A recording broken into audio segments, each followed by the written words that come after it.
Hello, fellow architects and faithful followers to the stream. It is I, Mifuki, here once more. I've been meaning to get to doing some game streams recently, but I have not been able to just get around to doing them. Hopefully you guys cannot hear. You probably will be able to hear it. I have not checked, but hopefully you can't hear the dehumidifier or the dehumidifier in the room today, because we had a little bit of flooding issues here in my stream-atorium. So we'll just roll with it.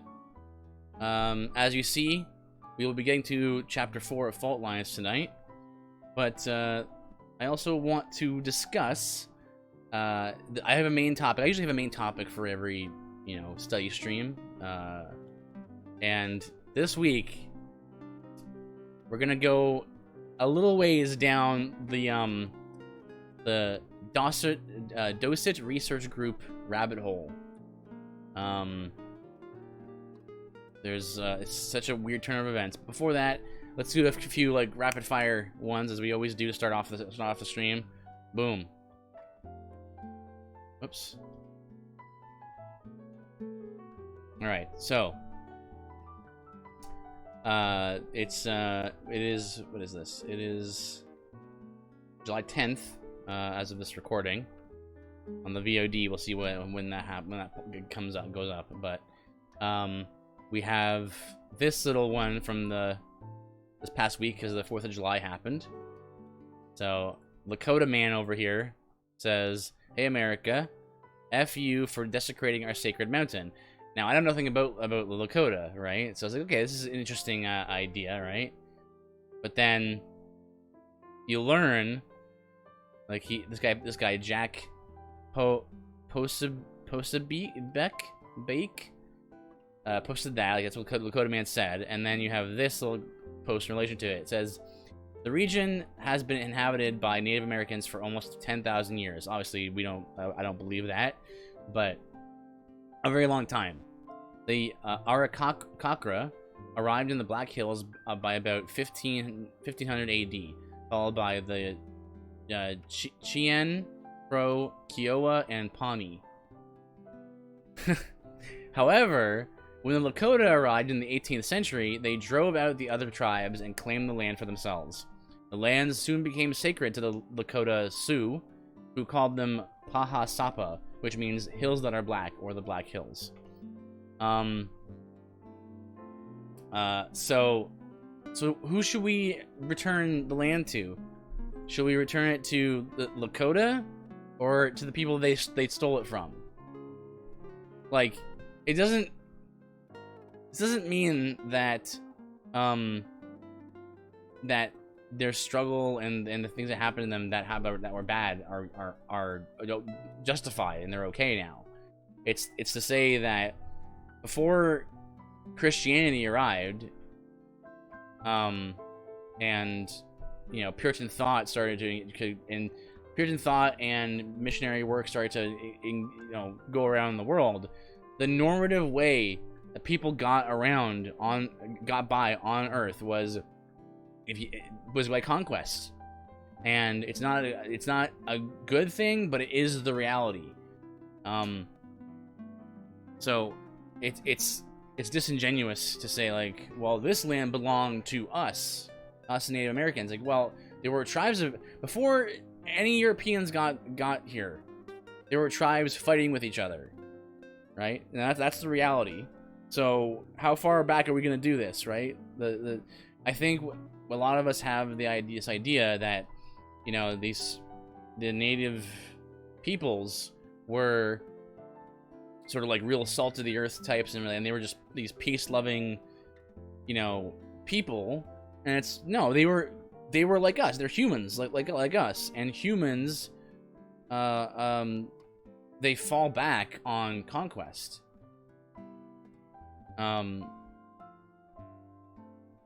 So we shouldn't be surprised that this happened, right? And this is again why it's so dangerous to make your standard be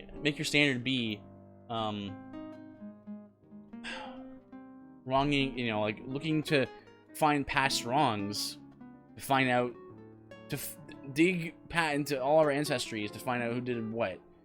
It's not going to actually ever end. Good evening, Matthew USA. Welcome. So, this is a case in point right here from in this story. Hopefully doing well, Matthew. Hope you're well. God bless. Hopefully your Independence Day was good. Celebrated that well. Here's our, right now we're in the, you know, we're just starting the stream, so usually what I do is I do a couple one-off short form stuff, and then we'll get into the meat of the stream. I am preparing to go to South Dakota for a family vacation. South Dakota. Oh, okay. So that's up north. I don't know where all the states are exactly.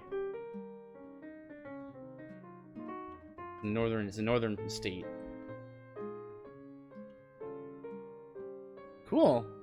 Well, it's been a nice travel time. There's been some very warm, a lot of warm weather recently, so hopefully that works out. Ah, see, I didn't even know that it was known for Mount Rushmore. Hence, it's fitting that we just talked about that then. Here's another one here. Christians who, this was interesting. I thought it would be interesting to show it to you guys too. It says here, Christians who think the USA is uniquely bad and uniquely the cause of the world's problems actually practice a sort of inverted Christian nationalism, which is interesting, whereby they assume America ideally should be uniquely good and solve most of the world's problems. So it's like, I think Tom Buck was just there. Nice. Tom Buck must have been doing one of his like conferences and stuff. Yeah, so it's like inverted Christian nationalism, right? Yeah, come on in. Oh, what was that? Oh, thank you for the host, Yoshi. Appreciate it, man. God bless. So yeah, it's kind of an inverted, as this guy says in here, Alan Cornett, right? It's bizarro American exceptionalism. So, because, you know, Christians think the USA is uniquely bad and uniquely... Hello, Yoshi. Welcome. Practice inverted Christian nationalism, whereby they assume America ideally should be uniquely good and solve most of the world's problems, which, of course, I wouldn't say. Again, at the current point in time that we're living in, I would say that, you know, America, Canada, it's arguable that Canada even had a more Christian a more Christian beginning than even America. When you look into it, I believe his name was Samuel Leonard Tilley. Yeah.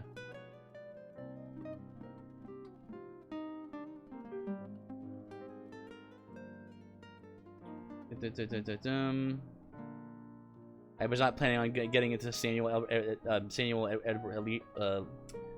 Leonard Tilley tonight. Let me just quickly scan. Right. So it says on his biography, it talks about how he actually believed the actual name of Canada. Did you know this? The actual name of Canada.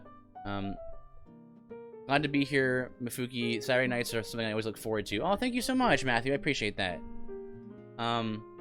Yeah, God bless you, man. I'm glad you find them helpful. I find them fun as well. So it's not a big sacrifice.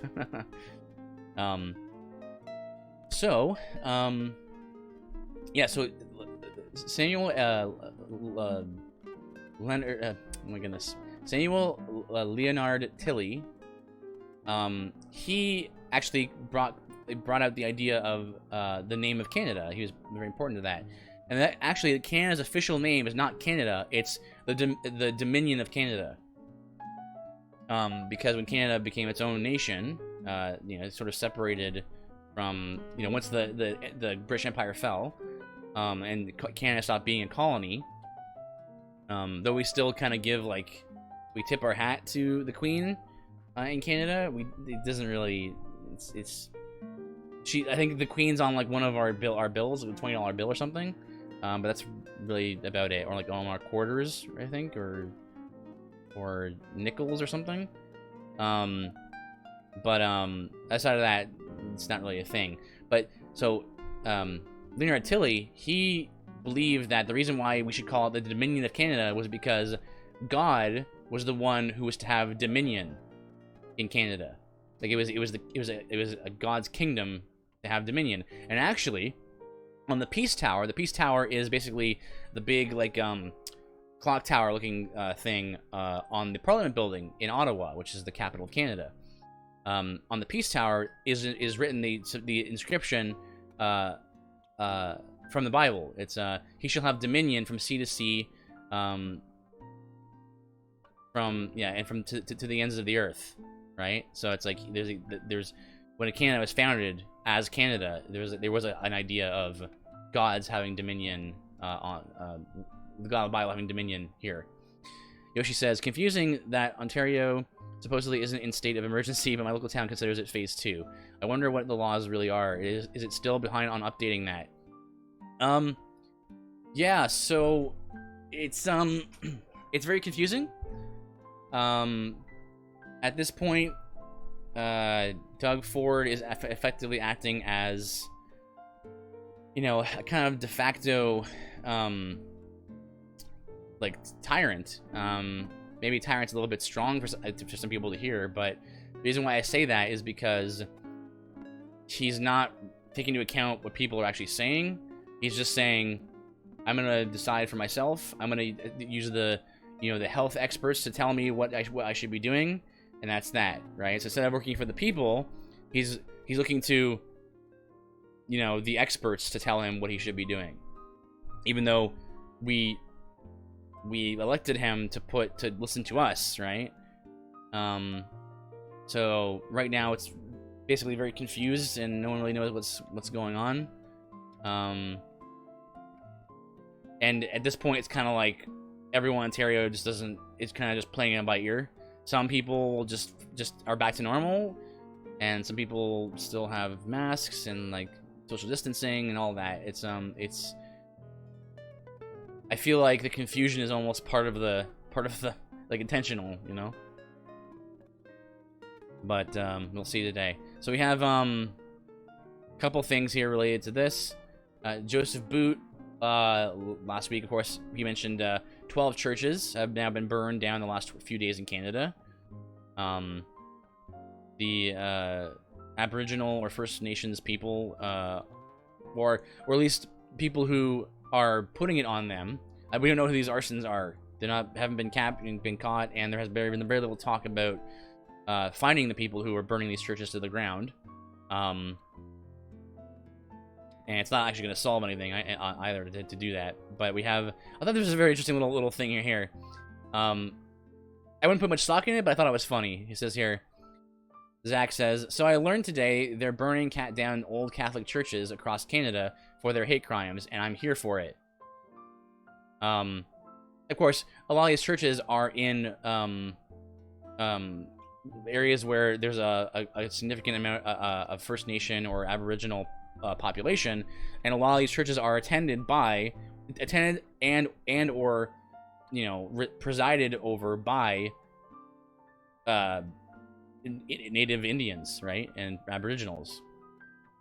So, you know, even some of them are coming out and saying like, "Hey, you're burning my church. Like, you're burning my church to the ground. Like, this is. Do you think this is gonna solve something? Do you think this is gonna stop all the hate? This is revolutionary thinking. Whereas I've always expressed that it's very important that we have a reformational mindset, right? So we have that grassroots way of looking at things, and this is not the way to actually reform a society.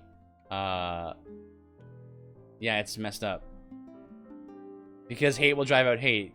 Yeah, it's a big 10-4 on that Kappa there, Takuya. Also welcome.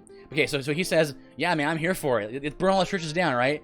Next, and then that's juxtaposed with this.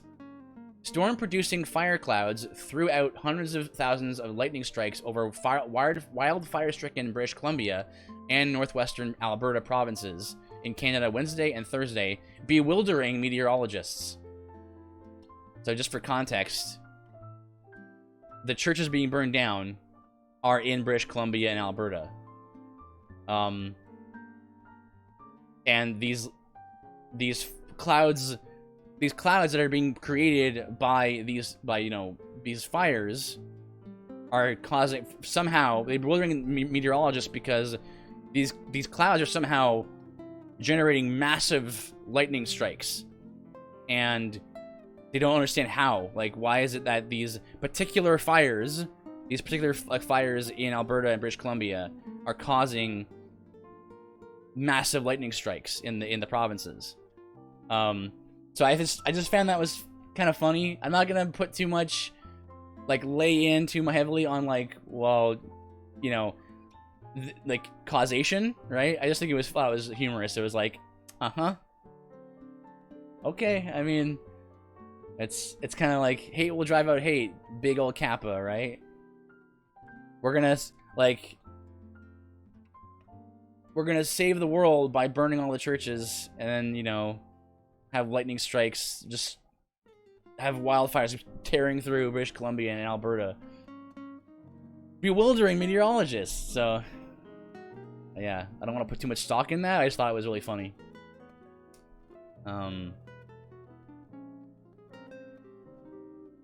Let's see. So Samuel Say says, we're teaching teenagers postmodernism, and yet we're surprised about the mental health epidemic in teenagers. If you don't want teenagers to experience a mental health crisis, don't poison their mind with transgenderism and critical race theory. Here's a great follow-up here from Katie Sommers. Yes, it's already such a difficult time in life trying to get to know yourself. What teenagers need is clear and solid reality, to know what is immutable and reliable, to keep their feet planted on the ground. And that's what it is, right? We talk about, that's another common theme about talking about culture and about the current, you know, looking at the news from a Christian perspective, right? Is that we see in our culture a lot of postmodernism. The idea that nothing means anything, and also everything means everything else. It's just completely at your own whims. And when you're a teenager, it's already hard when you do have a firm foundation to deal with your life as a teenager. But then when you're like, if you're told like nothing means anything, you just figure it out yourself. People weren't designed by God to try to figure it out themselves. They just weren't. People were designed, kids and teenagers were designed to be educated and brought up by their parents. And we see that in the scriptures. You know, the fathers teach your children diligently the word of God. Let me actually get the quotation so I can get it clear here.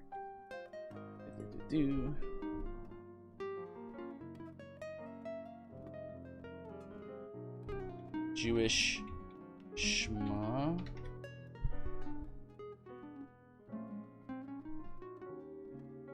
Yeah, here it is. Deuteronomy 6:4. I don't know why I just forgot what that was. 4.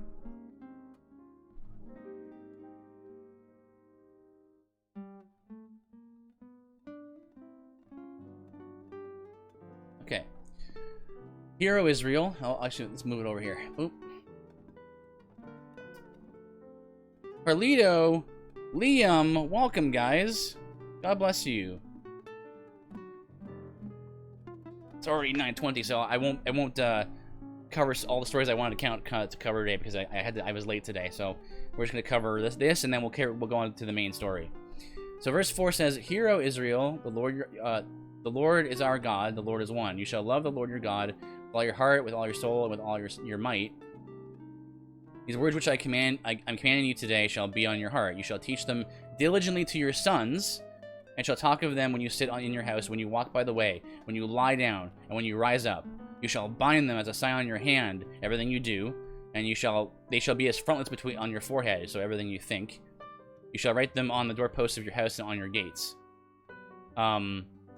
So that is a very common sort of like blessing. God bless you. Yeah. Hey, thanks guys for everyone in chat. Thank you guys for being so friendly and like so like with just greeting each other so much. Like, thank you, Yoshi. Thank you all you guys. It's a good atmosphere that we have here. So yeah, this is one example. There's other places in scripture where it talks about, like, the idea is being like, well, you should have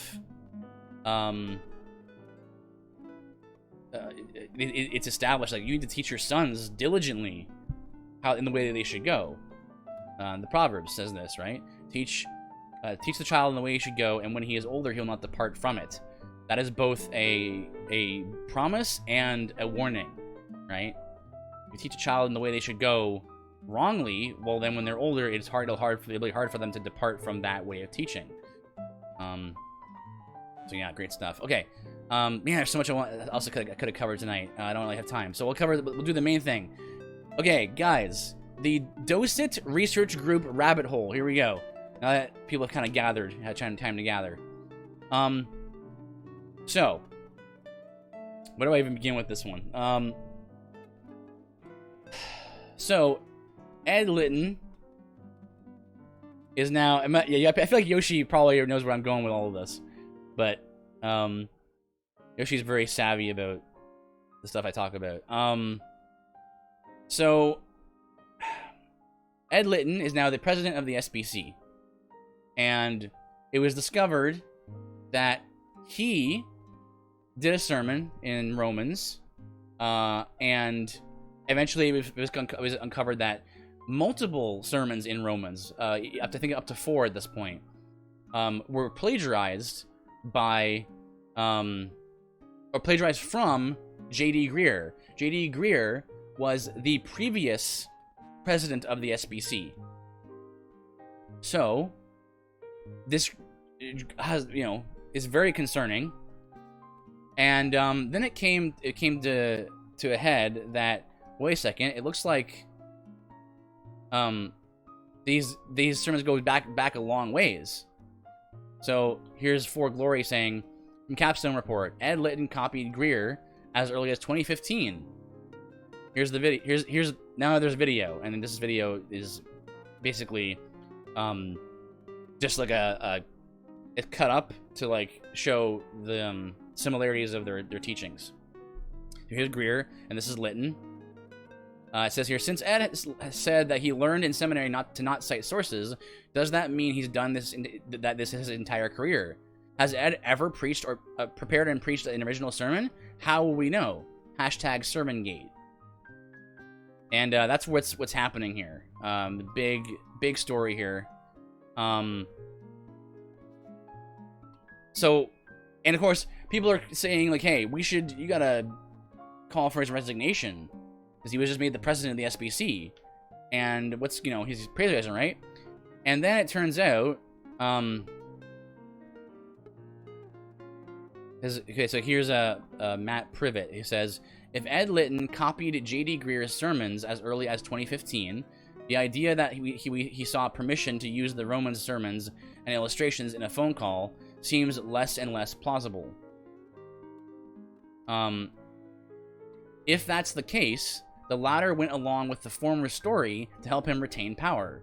And we have both the current SBC president and the most recent former president engaging in egregious lies. All the while, almost every SBC leader is silent on this matter, except for 1 or 2 who have shown support to the disgraced president.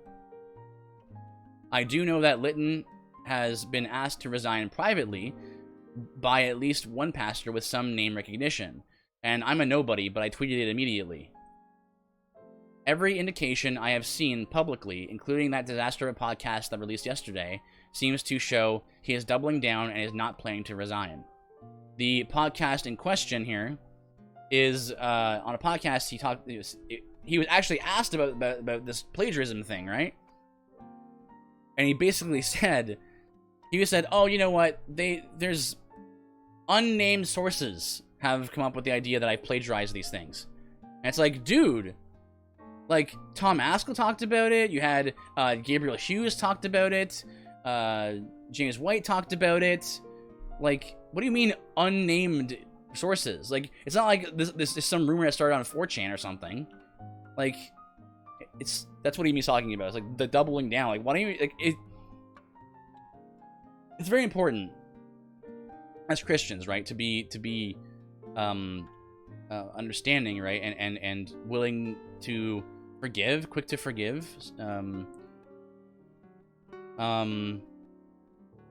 So, like, I would be okay if just Litton would just say, like, yes, I plagiarized, and I want to ask you for forgiveness from my congregation for deceiving them into thinking that I was teaching them my own stuff, and I'll do better, you know. I want to do better, and I want accountability, this and that, right? I'd be like, yeah, okay, great, you know. But the fact that it's just like circling the wagons, doubling down, tripling down, quadrupling down, pretending that it wasn't plagiarism, and it's like, what are you doing? Like, don't get the impression that we wouldn't forgive you if you just repented, but like the lack of repentance is very striking, very disappointing.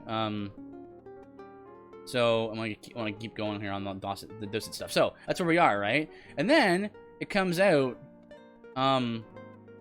that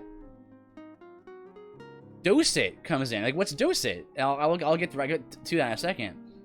But it says here, Gabriel Hughes says, J.D. Greer's endorsement of Docent Research Group, who helps with sermon preparation, has disappeared from Docent's website, as also reported by the New York Times. The world is indeed watching, which was the phrasing of the SBC, the catchphrase. And watch this. I actually have this quote. Luckily, someone actually screenshotted it. Gabriel Hughes, I think. It says here, Docent has been a humongous help to me, saving me literally hours each week and improving the quality of my preaching dramatically. These guys are the real deal. I give them assignments and questions on everything from interpretation to cultural analysis to illustrations, and they get me through answers. They get me through answers always on time. They are outstanding scholars and really get my job as a communicator, you know, not as a pastor or anything. I often have people remark to me, how many hours did you spend on that sermon? Where did you get time to do all that research? Huh. Thanks, guys, for making me look so good. End quote. J.D. Greer, lead pastor of Summit Church, Raleigh, North Carolina. That's really gross. And that should be gross to any Christian.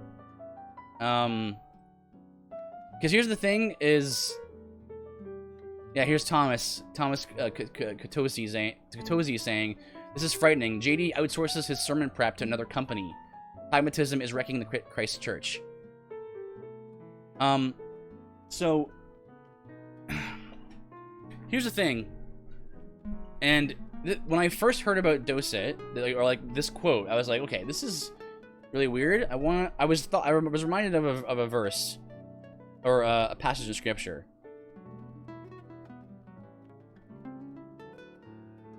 Let me just pull it up here. I can't remember where it is, but I remember the wording. Yeah. Let's go ahead and let's read a little bit of Bible, since apparently the guys are too busy to read it themselves. I'm sorry, I'm being a little bit tongue-in-cheek because I'm very upset with this, because just again, if you were just more honest, that I'd be all right with that. And then even if they weren't honest, and then if they weren't honest, but then at least repented and asked for forgiveness and like recognized their wrongs. But no, it's just like trying to hide things and trying to be sneaky about it. Let's read Acts chapter 6. I think this is important. Now at this time, this is in the book of Acts, and Paul is speaking here. I think this is Paul speaking. At this time, as the disciples were increasing in number, a complaint developed on the part of the Hellenistic Jews against the native Hebrews. What? We actually have to read the Bible, the book we say we preach from? I know, like, it's so confusing and like, you know? Because their widows were being overlooked in the daily serving of food. So, the 12, sorry, it wasn't Paul, my apologies. It was, disciples. So the 12 summoned the congregation of the disciples and said, it is not desirable for us to neglect the word of God in order to serve tables. Instead, brothers and sisters, select from among you 7 men of good reputation, full of spirit and wisdom, whom we may put in charge of this task. But we will devote ourselves to prayer and to the ministry of the word. The announcement found approval of the whole congregation. They chose Stephen, and there you go, and on, and on other people as well. Here's the point. This Bible, I just grabbed the latest book from Lifeway. Ooh, ew, ooh. Twist the knife there, Matthew. Here's the point. A pastor's job, and I'm a layman, so like, I'm a, you know, I've never been a pastor, but I do know this much from scripture. Pastor's job, one of the key points they have to be is able to teach. Okay? And in Acts chapter 6, you see an example of the fact that we have deacons for a reason, all right? There's a reason why in a proper Christian like ecclesiology, you have pastors and you have other helpmates. You have, or put another way, you have elders and you have deacons. A deacon's job is to do the other things that the pastor doesn't have time for, right? So that means, so in the case of Acts chapter 6, serving tables, right? So the widows had needs, and the disciples, you know, they wanted to be immersed in the word and devoted to prayer, and that's what their job was, right? The deacon's role in the church is to take care of like the physical needs of the congregation, you know, who needs like administrative stuff like that, right? But the pastor's job is to study the scriptures. It is to do the very thing that J.D. Greer here is saying. You know, I give him questions and assignments on, you know, interpretation and cultural analysis and illustrations from the scripture, and they really get me as a communicator. How much time do you spend on that sermon? Oh, you know, I'll never tell. Like, that's your expressly your job. One of the things you have to be able to do is you have to be able to teach. And so, like, so then I started thinking, so this is where the rabbit hole thing comes in. Yeah, I started thinking, like, okay, so wait a second. So the Lytton plagiarism thing comes out, and then we find this quotation from J.D. Greer. And then I'm thinking, and a lot of people are thinking this too. They're going, wait a minute. Did Lytton steal the sermon from J.D. Greer? Or did they both use the same Docent research group to do their sermons, and the Docent research group just gave them the same sermon? And it's like, wait a second, how many people are doing this? And here's a question. Is Docent research group woke? Because if they're woke, then everyone who's using their services is also woke, because they're just reading off of a page, right? So here's where we go. Here we go. I have Docent Research Group, the website, pulled up here, right? So we go to their homepage, and it says here, Docent. First of all, I never even heard of them until this week. Never heard of them, and then I started like diving into who they are, right? And so it says here, Docent Research Group exists to equip pastors and executive pastors of large churches with the tools and resources they need to minister in their unique contexts. And so we go back. Let's go over to services, right? Wait, hang on. What are some of the services you provide? Hang on, I'm trying to drop down. So like consulting.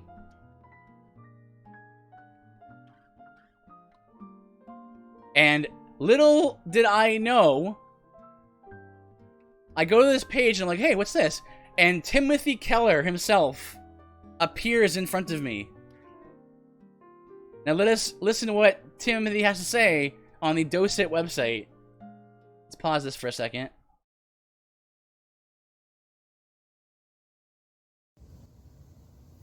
Hi, this is Tim Keller talking to you from New York City. When I started in ministry 45 years ago, the world was a lot simpler. The culture was considerably simpler. Today, that's not the case anymore.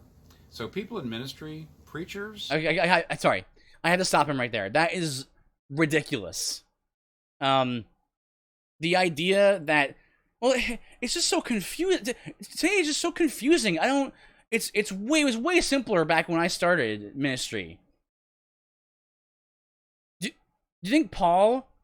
You think Paul had an easy time? Like, when he was dealing with the Gnostics and dealing with the Judaizers? Like, oh, it was so simple back then. It was way easier to do the elder type work and to be sort of pastoral in the way that you do things. Right? It was just so much easier back then. It's too hard now. I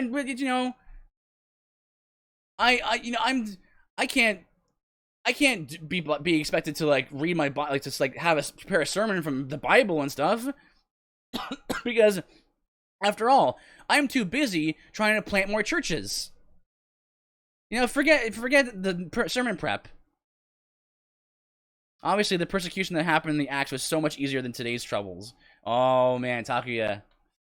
Oh man, yeah. So that's what is so discouraging, right? Because Timothy Keller used to be a really solid guy, right? And I was blown away when I saw this. I had to show you guys, because it was like Timothy Keller is like on this page saying like, oh yeah, Docent group. Anyway, I'll let him finish. Ministry leaders, they need to understand their local culture. They need to understand the various cultural groups inside their church, their worldviews, their concerns, their aspirations. We need to, in ministry, we need to understand the trends in the culture across the country, and therefore we actually need more savviness when it comes to culture and sociological topics. Well, I agree. Brad Vermerlen of the Docent Research Group can give you that. He can write reports to you. He can do research for you. He can come and teach you and your leaders about culture and sociological topics. He's done it here. He's great, and I'd like to recommend him and the work of the Docent Research Group to you. Okay, so he just says, I agree with him. You guys would probably guess that I agree with him that yes, it's important to have cultural engagement and understanding as a Christian, right? But I'm a layman. Like I've never been. I have never been a pastor or of any kind, or even a deacon. But I know stuff about history, about theology, about sociology, on and on. Not because I hired somebody to do it for me, because I believe it's important to do, and so because I believe it's important to do, I do it. Okay, it's not complicated, right? Like I don't understand. Like if you're not doing your own like research and your own like you're not reading your own book. This goes on too, because like you can like have them do other things too. So like if you go over to like curriculum, I think it's curriculum. It says here,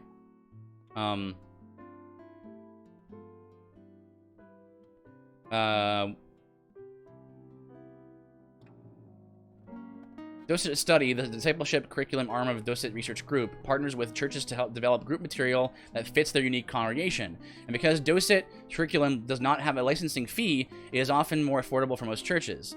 If you're looking for new educational stuff like that, it's like okay, so now you're saying that they come in and they actually do the work of understanding who your congregation is. Like, instead of you as the shepherd of the flock of God in that particular church context, and you actually knowing who your flock is, you hire some outside people to tell you. So who are these people? Who are these people that I'm talking to every week? Can you run some numbers and tell me what I should be telling them? Like who are these people?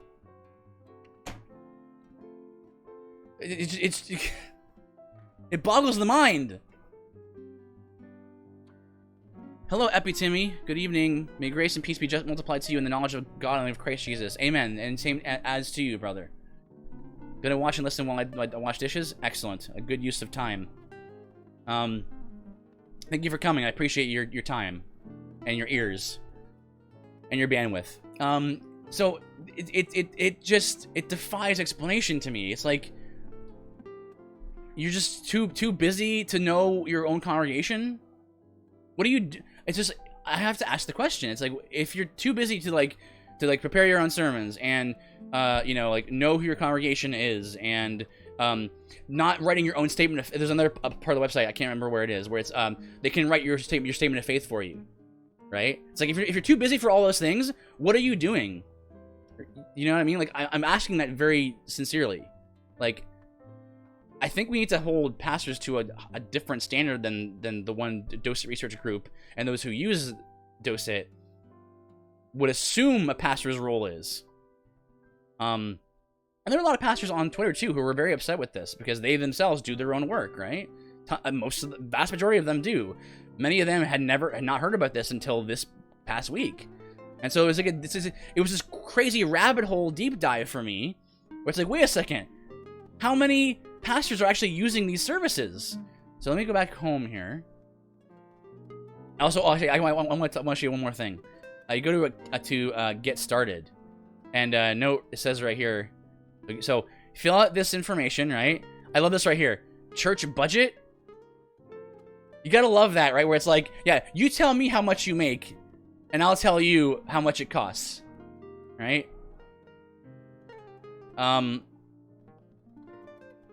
Like, anyway, so that's a minor thing. Outsourcing the pastoring to another person, exactly, right? And then get this, right? I don't want to like misapply this this quotation because I think someone made a great point. Okay, right here, Justin Bullington says, "This is incredible. Who are the Docent researchers?" Well, we don't know who they all are. They're like, it's crazy, guys. It's like some kind of conspiracy theory. It's like a shadow pastoralship. Like, you don't know who your pastor is because your pastor is just hiring Docent to do everything for them.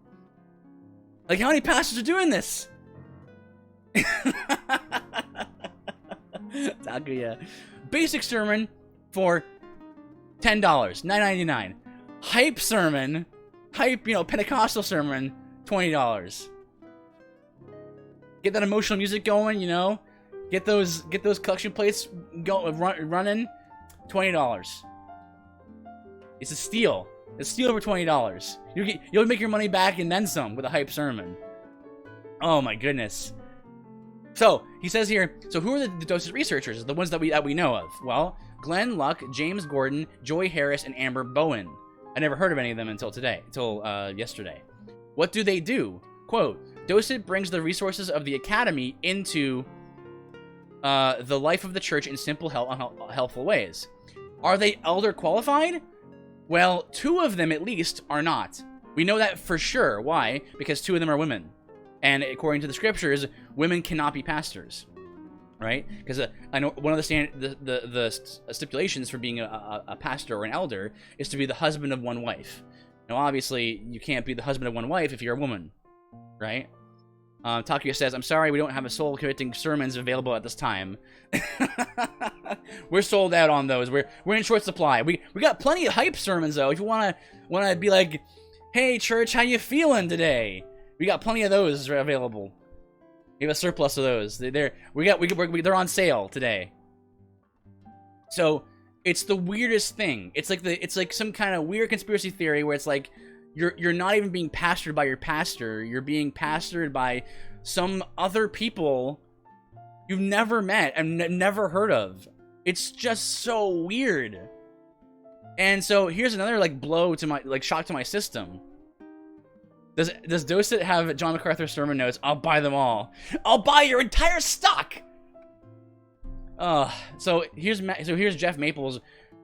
He's got Matt Chandler doing his own endorsement. Watch that. Listen to this. Couldn't believe this when I heard this one too. Hi, my name is Matt Chandler. I'm the lead pastor, teaching pastor here at the Village Church in Dallas, Texas. Been using Docent research for about 4 years now. When I was first approached by Docent. Okay, just pause for a second. He said he's been using it for about 4 years. We go to the website, go to the bottom, copyright 2017. So he's been using it since the beginning, when they first started. Because the copyright here shows the beginning of when they started doing their services.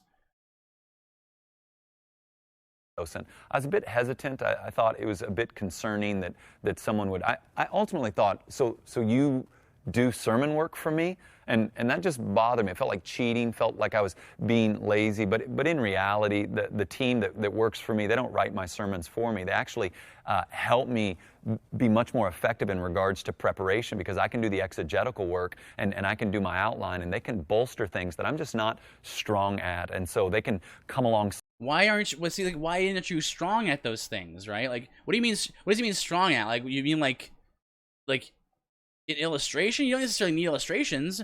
Or if you're gonna do that, you can at least be like, because this is something I do. You guys know I do this all the time, right? Even though I'm not a pastor, right? I'll be like, like so and so said, or like I read this person, or this person said this, right? Eventually, over time, when you keep saying something over and over again, it kind of becomes your own vocabulary, and you can say it without it being a you don't have to attribute it after a while, because it's kind of like a thing that you started saying, right? But like when you take an illustration, or you take like outlines from someone else, then you have to at least attribute them, right? So until this point, no one even knew. Like, it's so insane. No one had heard of this group before this week. So up until now, Matt Chandler has not cited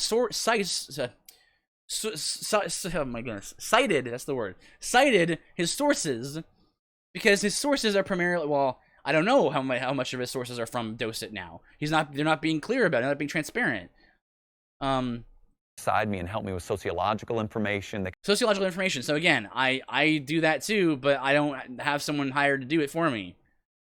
I spend time on Twitter, and I collate, and I like this is what I do on Saturday nights. I spend some time on Twitter. I look at a whole bunch of different Twitter threads, right? And I gather them up, and then I present them to people who might find them interesting, because I found them interesting and helpful, or thought-provoking. And so they can come help me with certain cultural pieces that I just wouldn't have any idea how to research. And then we have anything how to research, but there's resources available for you. It's like how to, like, I guess if you want to say it in a very terse way, it's like Matt Chandler, do you even internet? Like, if you just Google it, you just, because like, you guys ever heard of like the term YouTube University? So then basically the idea is that, like, with how much information there is just on YouTube, you can like gain a massive amount of education just by going on YouTube and looking at things up, right? Because there's so many like theologians and pastors and scholars and debates and all that stuff on YouTube. And so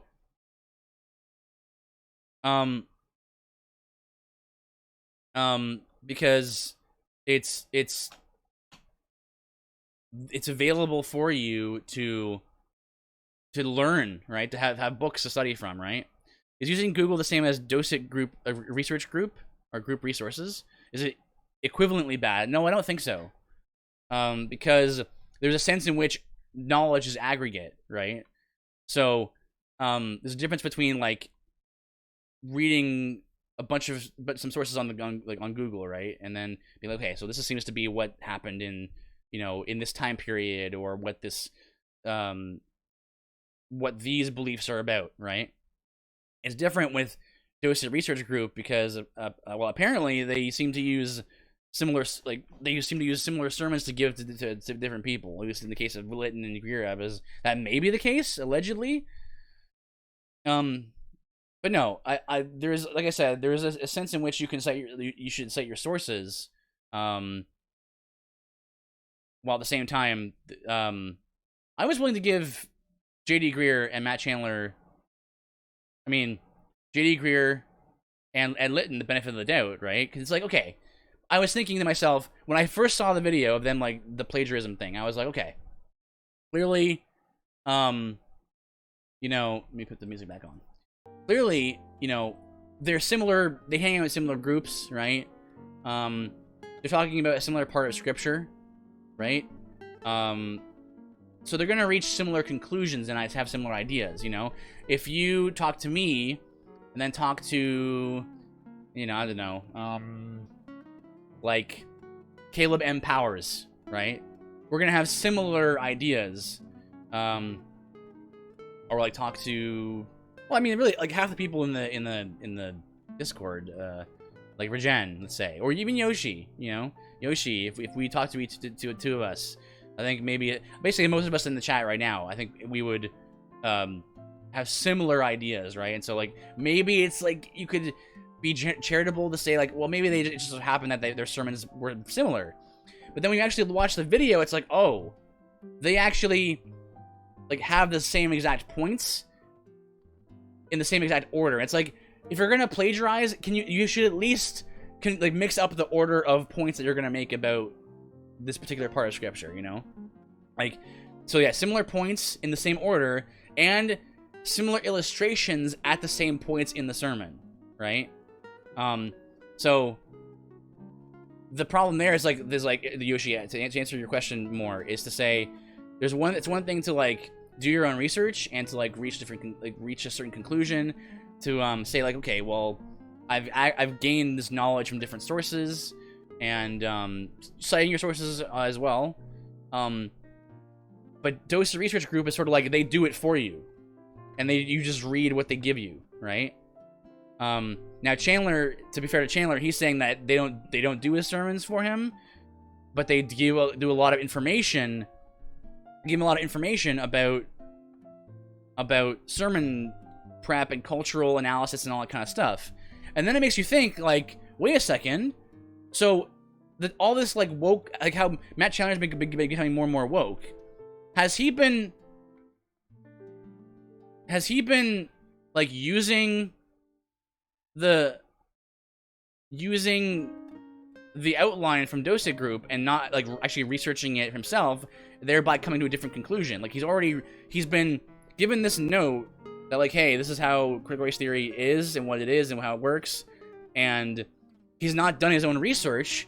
Because he hasn't done his own research, it's possible that using Docent can be moral, but in this case of letting he didn't use it properly.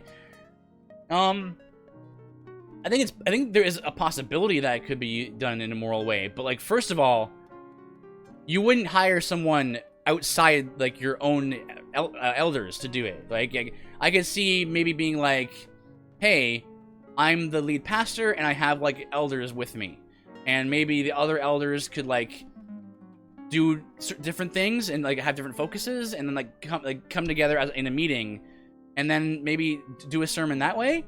I could see that happening, right? But the thing is, like, these elders, they know your people. They're part of your local body, right? That's another problem with Docent, is like they're just some strangers who you never met, right? So effectively, if a pastor is using Docent Research Group's sermons and outlines and curriculum, then without any sort of additions or changes or like to it, then the congregation of that church is not being pastored by that pastor. They're being pastored by people they've never met. And so this is very very dangerous. So yeah, I think that also considering the fact that, again, two of the Docent Research Group that we know is part of the research group are women, and it's still very hazy as to who does what exactly. So, so this is kind of the big thing that's been going on this week. Time is it? Okay. Let me finish. Am I gonna? Yeah. Let me go with Chris Hohenholz. He does a podcast called Voice of Reason, I think, right? Yeah, Voice of Reason Radio.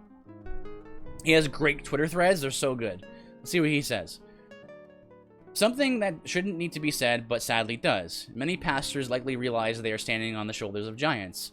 While they will wrestle with the scriptures to ensure they are understanding, interpreting, and applying them rightly, they also know that they are not teaching something wholly individual and unique, because none of us are. I'm not teaching you guys anything that wasn't already taught, or like, when I say teaching, yeah, I'm not telling you guys anything that is unique to me, and that's something that I have uncovered, right? It's something I have learned. Pastoring, oh, Yoshi is bringing the fire here. Pastoring by people you've never met. Shout out to a satellite church sermon watching. Oh my goodness. Oh my goodness. I mean, you're not wrong. Like, I mean, I said it in passing, right? Like, I said it in passing, but I really do mean like, what is it that pastors are doing if not preparing the word to bathe the congregation in the word of God and in prayer, right? It's like, I'm too busy to write a sermon. I need to spend time planting a new church and planting a new satellite church and doing administration. It's like, that's not really the pastor's primary role. That's the deacon's jobs. Which is, again, why I gotta emphasize at this point, biblical ecclesiology, right? Ecclesiology is the study of church government, right? Some churches don't have elders and don't have deacons, and when you don't have elders and deacons, and you only have a lead pastor, you're actually setting yourself up to be in the position that the disciples were in Acts chapter 6. You're setting yourself up to be in the position that Moses was prior to the establishment of the judges that were recommended to Moses by Jethro, the priest of Midian. And in both of those cases, it's a bad thing. You know, there's too many people, because the fact of the matter is there's too many people.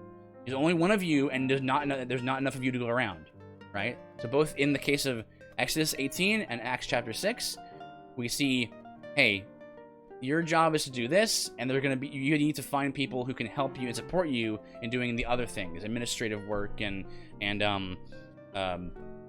like judging matters that you can't, be focused on.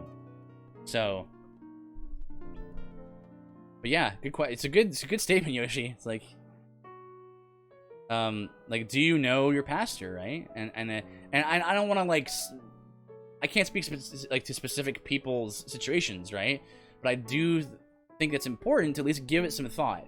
To be like, well, do I know my pastor, right? Does my pastor know who I am, right? Am I just passing through? Am I just a faceless person, right? Because that actually, here's the great thing. When your pastor knows who you are, and you're actually a member of the church, it actually helps your pastor. Because pastors and teachers, it says in the scriptures, will incur a stricter judgment, right? And it's loving to your pastor for you to say to him, you know what? I'm a member of this church. So, because it tells your pastor, okay, I now know who I'm in charge of, right? As their pastor, as their shepherd, right? But when you have kind of like no one's really a member and everyone kind of like transient and coming and going, it makes it actually very hard for a pastor to do their job in a very fair and balanced way, because they don't know who is the member, who's not, and who, like, how do I do church discipline with people who aren't members and like they're just coming and going, right? Anyway, let's continue. Christianity has 2,000 years of rich history which have helped us rightly develop and understand the scriptures. Therefore, every pastor owes a debt of gratitude to the godly saints in times past, and I am the same way. What pastors teach today will echo pastors of times gone by. So, in one sense, none have any original thoughts regarding the scriptures. Yet, knowing and giving attribution to saints past and present who help pastors today in their study and preaching, is not anywhere near the same as taking someone else's prepared material and falsely sharing it as your own, right? Because that's what I share tons of material with you guys, for example, right? But I've never, as far as I know, never attributed it to be my own work. If I have, I ask for forgiveness for that. I point you guys to people who have helped me. Which is another reason why I love the Twitter roundup, because it's very easy to just be like, hey, let's read this Twitter thread by this guy. He said all these words and stuff. And here's his picture, and here's his Twitter feed if you want to follow him, right? Whether you take another pastor's sermon with or without permission, or you use... So Taki is kind of being tongue-in-cheek once again. She's very good at that. Love it. Gods to love the world. That's plagiarism. It's like exactly. It's like not actually. It's not actually right, because it's like it's common knowledge, right? That we know it's from scripture, right?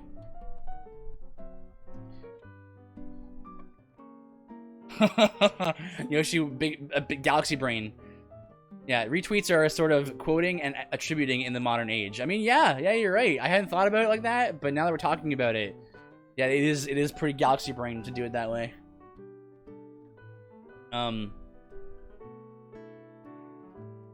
Whether you take another pastor's sermon with or without permission, or you use a team or service to do so, it is a lie before God and man to say you've done the work of preparing a sermon. You did not. It is a bald-faced lie and a sin before God to claim or even imply you have done so. No wonder newspapers just started embedding tweets. I've seen that. I haven't seen that until recently, and I was like, oh, we're just putting tweets just in there now, right? In fault lines, there's like in the first in the third chapter, you guys were there. Most of you guys were there last week. He actually cites, like, one of his sources is Twitter, and he just cites people's Twitter accounts and stuff. So it's kind of funny, right? So, yes, many godly men have used the resources and sermons of others to help them guide their own understanding of a text. I mean, think about commentaries, right? Think about like the Matthew Henry commentary and the the Poole commentary and all the commentaries, right? Those are other men who are helping you to understand the text better or in a certain kind of way, right? But this is not at all the same as using someone else's material as your own. Those who are conflating these two things know better. There is no possibility they cannot know the difference between these two things. This is an intentional and despicable effort to obfuscate a sinful and lazy practice, simply to protect those who are doing it. There is no excuse for this. This conflation is wrong, and must be called out for what it is: sin. Stop excusing lies and laziness in the pulpit. The pulpit is sacred ground where the pastor is called to speak through the scriptures to the people on behalf of God Almighty. There is no excuse for doing anything other than being a diligent servant of the Lord, rightly dividing the word of truth. It is a dereliction of duty to steal others' work. If you can't preach without doing so, get out of the pulpit. And if you excuse this behavior, sit down, be quiet, and repent. And I like what he says here too. If you can't preach without doing so, get out of the pulpit. And some people might interpret that to be kind of harsh. Actually, it's actually a merciful thing to do. As I said, an elder has to be able to teach, right? They have to be able to understand things and teach properly. And if you can't preach without taking other people's work, then for your own sake, for the sake of not being judged and condemning yourself, you have to step away from the pulpit. The pulpit is a sacred place. Because pastors and teachers are held to a higher standard than you or I.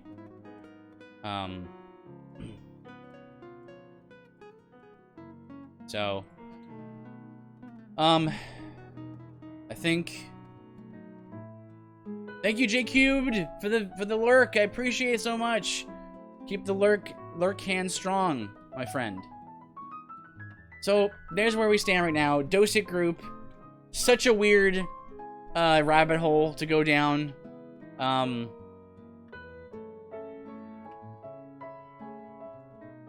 I just don't, like, who knows how many pastors are using this group, this service, right? And it's a mess at the SBC right now. We'll see what happens. I doubt that he'll resign, but Docent Research Group partners with pastors to provide research assistance to lighten their load and help them serve their churches more effectively. We assist with both sermon and sociological research, offering consultations with experienced ministry leaders and producing curriculum. It's like, again, why aren't you doing any of that with your elders, right?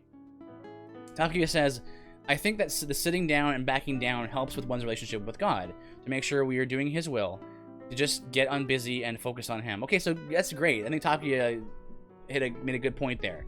So, there's a lot of places in Scripture, and also the admonitions of our fellow brothers, like in the case of Chris Hohenholz there, right? It sounds harsh, right? But it's actually, it's a benefit to us to not to back down, to sit down, and to right our relationship with God, right? Because imagine, right? So Takuya brought that up, and I'm now with that in mind. Think about Ed Litton, right?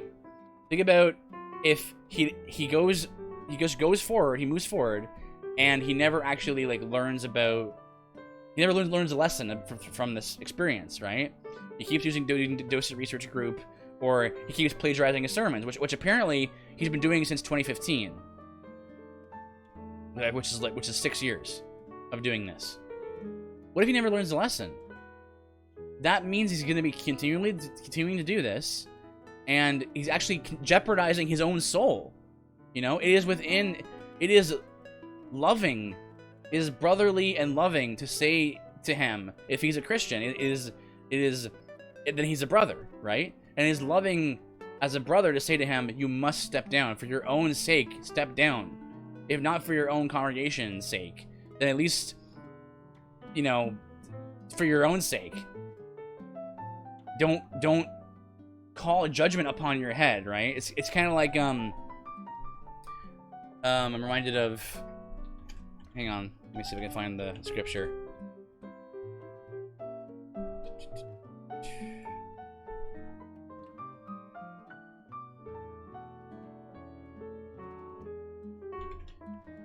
Okay, once again, I cannot remember where it is. Okay, it's. So you guys, I feel like some of you guys probably know where I'm going with this, but probably you guys are pretty savvy, so you guys can probably guess. Pull this over here. You guys may have guessed it. 1 Corinthians chapter 11, verse 20. 29. It says here, whoever eats the bread or drinks the cup of the Lord in an unworthy manner shall be guilty of the body and the blood of the Lord. But a person must examine himself, and in so doing he is to eat of the bread and drink of the cup. For the one who eats and drinks judgment to himself, if he does not properly recognize the body. For this reason, many among you are weak and sick, and a number of you are asleep or dead. So that's another example where you can look to and be like, oh, 1 Corinthians chapter 11 says to not be like, to not to take the communion in an unworthy manner. So what does that mean? Well, for example, there were some Catholics on Twitter.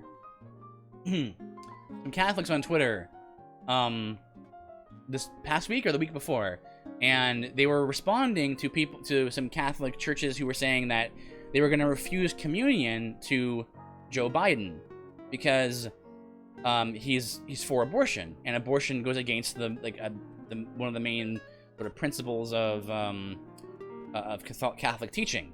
so they're gonna refuse him communion. And there were some Catholics on Twitter who were like, yeah, I'm a Catholic and I'm pro-abortion, and I'm taking communion. And one guy in particular, I can't remember who it was, he said, "I dare you to stop me." And that's not a good attitude to have when taking communion. Like, yeah, I'm eating the body and blood of Christ. I dare you to stop me. Who's gonna stop me? I'm like, so now you're doing it because you want to be a big shot. That is a very bad idea for the sake of your soul and for your life and health. Do not take communion like that. Like the scriptures warn us explicitly. You know, so that's one example of as Takuya was saying, is like an example of, look, sometimes it's very good for you. It's for your sake of your own health to just back off and back down, right? And Litton, by not repenting as he should, is actually just calling judgment down on himself. And I pray that he repents of his sins and turns to Christ for forgiveness. I don't know where he is with Christ right now, because he apparently has been doing this for like many years. And when he was confronted about it, he just doubled down. He tripled down, and it's not a good sign when it comes as Christians, when we're confronted with sin, to just blow it off, right? So I just hope that I pray that he gets right with God, and he does not take communion and continues to preach the gospel in a pulpit while continuing to live an unrepentant life, because he's going to suffer for it. Not by my hand, but by the hand of God, right? Okay, great discussion, guys. I'm a little bit strapped for time, unfortunately, because I was late because real life stuff. So it's now 10:13. Study cam time. Moving on, getting past the crazy. We'll see what happens next week, right? With the rabbit hole. How far the rabbit hole goes. You're not allowed to have a real life, only Twitch life. I understand. You know what? Actually, that brings up a good point, Takuya. I know you're joking, but it's a good point. There's a sense in which we say like real life and Twitch life, right? Or real life and like Twitter life, social media life. And while it is true, those are good distinctions to make. In another sense, sometimes I've seen people get the idea that, well, what happens on social media or what happens on Twitch or whatever isn't real life, and so it doesn't really count. You know, like they kind of have that kind of attitude where it's like, it's just posts on Facebook, posts on Twitter, Twitch streams, like whatever. It's not real life. Like, well, in one sense, yes, but at the same time, it's like, Takuya, you're not a robot. You're a real person, right? Yoshi, J Cubed, Epitome,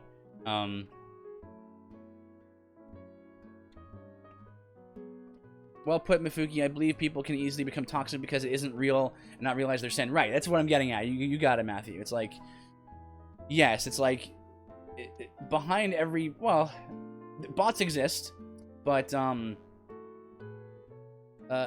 you have to remember that you'll be held accountable for your words, and that includes words that you say online. Just because you don't say the words out loud. Well, that's another point, Takuya. Is I'm a real boy. Oh wait, that is plagiarism. Is eventually like I forget what the term is. Well, it's like a meme. Memes. Phrases and terminology become commonplace enough where everyone knows what it means, and at that point, it's no longer plagiarism, right? It's just vernacular. So if I were to say, so you were to say I'm a real boy. If I were to say to you, Luke, I am your father, right? I'm not plagiarizing by not citing my sources, because everyone knows the source, right? Similarly, if you were to like say, okay, now we're gonna sing Amazing Grace or something, right? Like, you know, I didn't write that song. You know, you sing the national anthem, you sing whatever, right? Memes, when things become mimetic, it's called mimetic. Or memes are mimetic concepts. So that means that they kind of have a life of their own, and they transcend sort of one author, and they become just like common knowledge. So I can see like that's a great, again, you're joking, but it actually brings up a good point about common knowledge being like, just doesn't really count as plagiarism, because it just becomes the knowledge of the people. Because everyone knows that you're citing a source that isn't your own, right? The plagiarism, to define it, as Takuya is being tongue-in-cheek about it, plagiarism is really defined as pretending to make something your own when it actually isn't, right? So when it comes to things like I'm a real boy or Luke, I am your father, everyone knows that it's not my original idea, right? Yoshi says there's actually a cool song concept that is about this idea of online speech and interactions are to real people. We'll DM you. You don't need to play it though. Thank you, Yoshi. I appreciate that. I will take a look at it. All right, so Silvalto has a lot to say. Thank you for that. Been lurking and listening. Well, bless you. I have no problem, man. I appreciate that. Appreciate the time to write all this. Yeah, I know that it's a little bit inconvenient sometimes to type all everything out, right? It's hard. I know as a Christian we should be aware of things happening around the world. I've tried to do the opposite for quite a while. There is so much bad every day around the world because it makes me so sad and even depressed. I'm not sure of the right way to handle these things are. Maybe try to stay on topic at various topics, but also realizing my own strength on that. How do you all handle that? Not to get overly frustrated. Of course, God has everything handled, but still it affects on me on a high level, or so it seems. Welcome. You've been lurking. Welcome. So I think part of it for me, it's a good question, Savalto. So for me, what helps me is, like you said, I have it was a time in my life where I did struggle with like anxiety and stress about a lot of things, right? And I have a view of God that, as you said, God has everything handled, right? And thank you, Takuya.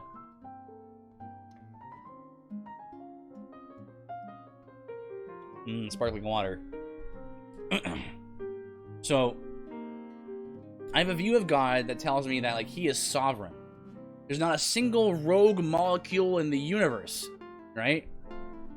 I think that was R.C. Sproul who said that. At least that's where I heard it from.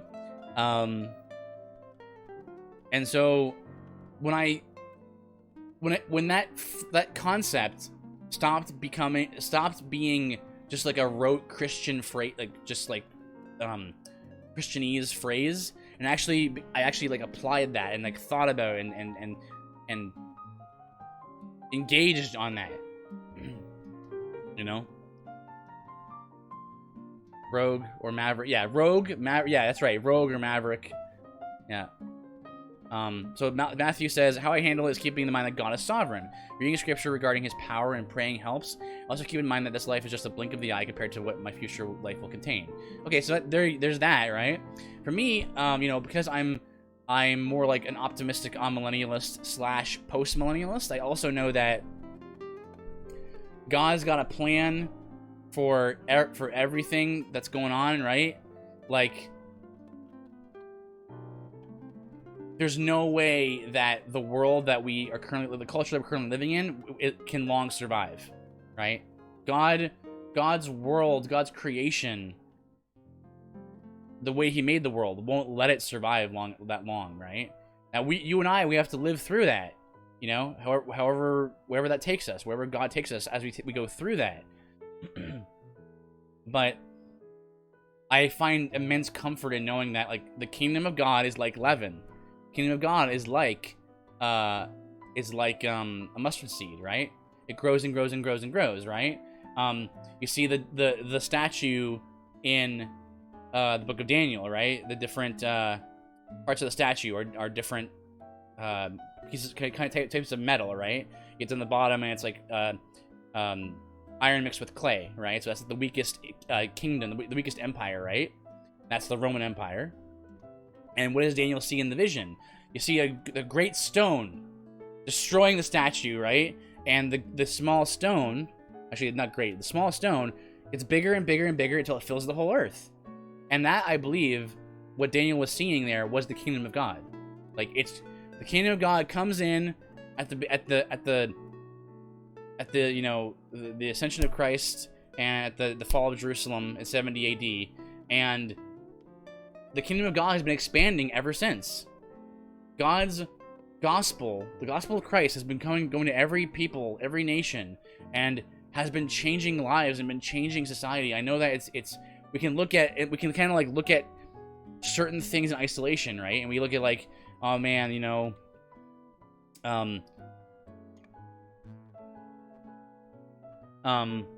so we look at you know, the worsening, the worsening of LGBTQ stuff, let's say, or we look at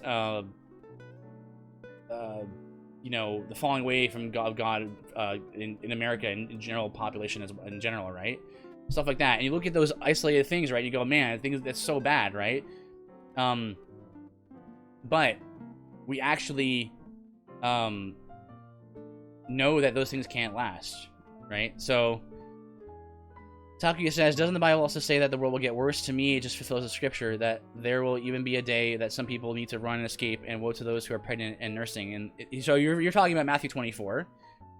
I need to maybe do a day about like eschatology, because now we're getting into eschatology as a whole thing there. So it really depends on how you interpret that passage, Takuya. So what you're referring to is sort of like more of a pre-mill, maybe like pessimistic mill position. Very, very common. Like, it's probably by far the most common position is like the one that you're talking about right now. I affirm more of the position that like a lot of the Puritans held, and a lot of like Reconstructionists hold, like Greg Bonson, and Rushdoony, and David Chilton. So Matthew is post-trib, pre-mill. So it's very interesting. Yeah, it's good that we can get together and agree on a lot of things, even though we have very different views on eschatology, right? Because I think that's going to get better and better over time, and I think that's we can have a whole discussion about that. We can go over the whole night just talking about that, because that's the whole thing there. Because like even in the pre-mill position, there is like a pre-trib, mid-trib, post-trib. Like, when is the rapture going to happen? For me, I don't think the rapture is going to happen. But I also believe that there isn't going to be a great apostasy. I believe in Matthew 24 that's referring to AD 70 when Jerusalem fell. And there's reasons why I could believe that. I have to go into like the exegesis of the passage to kind of unpack that. To be honest, I believe that God has a plan, and we can think of ways it may play out, but we aren't God. I'm not really firm on any timeline. Okay. Yeah. But yeah, as I said, it's what you just espoused. It's by far the most common. It's almost ubiquitous amongst Christians. But yeah. And again, eschatology, secondary issue, right? So like, it's not like we should like call each other to repentance because of different eschatological views or anything like that. But at the same time, I think it can be an important doctrine, because it can have an impact on what you do in the world. So here's an example, okay? I'm gonna give you an example, and then I'll get to the book in a second. Okay, so there's a pre-mill or a pre-trib pre-mill guy named Robert Breaker. Okay, so my job, one of my jobs that I used to do at the ministry I work at was I used to. No problem, Taku. I appreciate your input. So one of the guys that I reviewed was the guy named Robert Breaker, and I ended up turning him down and telling people to not watch his stuff because I reviewed his stuff and I said, wait a second. At one point, that's right. That you can really, yeah. That's a rabbit hole itself. So, but I want to just give you an example of like how even though eschatology is a secondary issue, it can still have an impact on what you do and how you believe and what you choose to do in the world. So, Robert Breaker says in one of his talks, one of his like sermons, he says, hey, you know what? You can have all of your riches and all of your things, right? But just so you know, when the rapture happens, Satan is gonna get all of your money. And he kind of like put up his hands like, I'm just saying, Satan's gonna use all that money for his bidding. Just saying. And that really rubbed me the wrong way because it was like he's trying to like deflect and saying, I'm just saying, I'm just stating a fact, right? But if you truly believed that the rapture can happen at any time, right? And then you believed, okay, so Epi agrees with me there. If you truly believe that the rapture can happen at any time, and that all the money that you accumulate, all like your money and your land and your wealth. Okay, see maybe that's why we get along better. Matthew. I believe Breaker is a Ruckman follower. I would be closer to a John MacArthur. And I'm like, I recommend John MacArthur I can do that all day, even though we disagree the eschatology. So if you believe that rapture can happen any time, and also that all your money and all of your property and all of your assets are going to go to Satan when the rapture happens, then you're not going to save. You're not going to think about the next generation. You're not going to think about your children and your children's children. But Scripture says that a righteous man leaves an inheritance for his children and his children's children. Right? So there's an example. I just wanted to give that example just to be like, eschatology is not a primary doctrine, but it can make a huge difference in how you interpret the world and what you choose to do in it and how you choose to operate, Okay. Anyway. I believe that God has a sense of humor and can make a play on words with the end of the world. I mean, yeah. But I guess it depends on what you mean by that. But he definitely has a sense of humor. I always say, and my family knows this, I always say that God tells the best stories. Gives me answers, it gives me strength. So thanks for the answers, gives me strength, sometimes need reminders. Yeah, and definitely, Sabalto, you're human, right? You can only take, so much bad news, right? But we know that bad news is fleeting, right? All throughout here's another encouragement for you, Sabalto.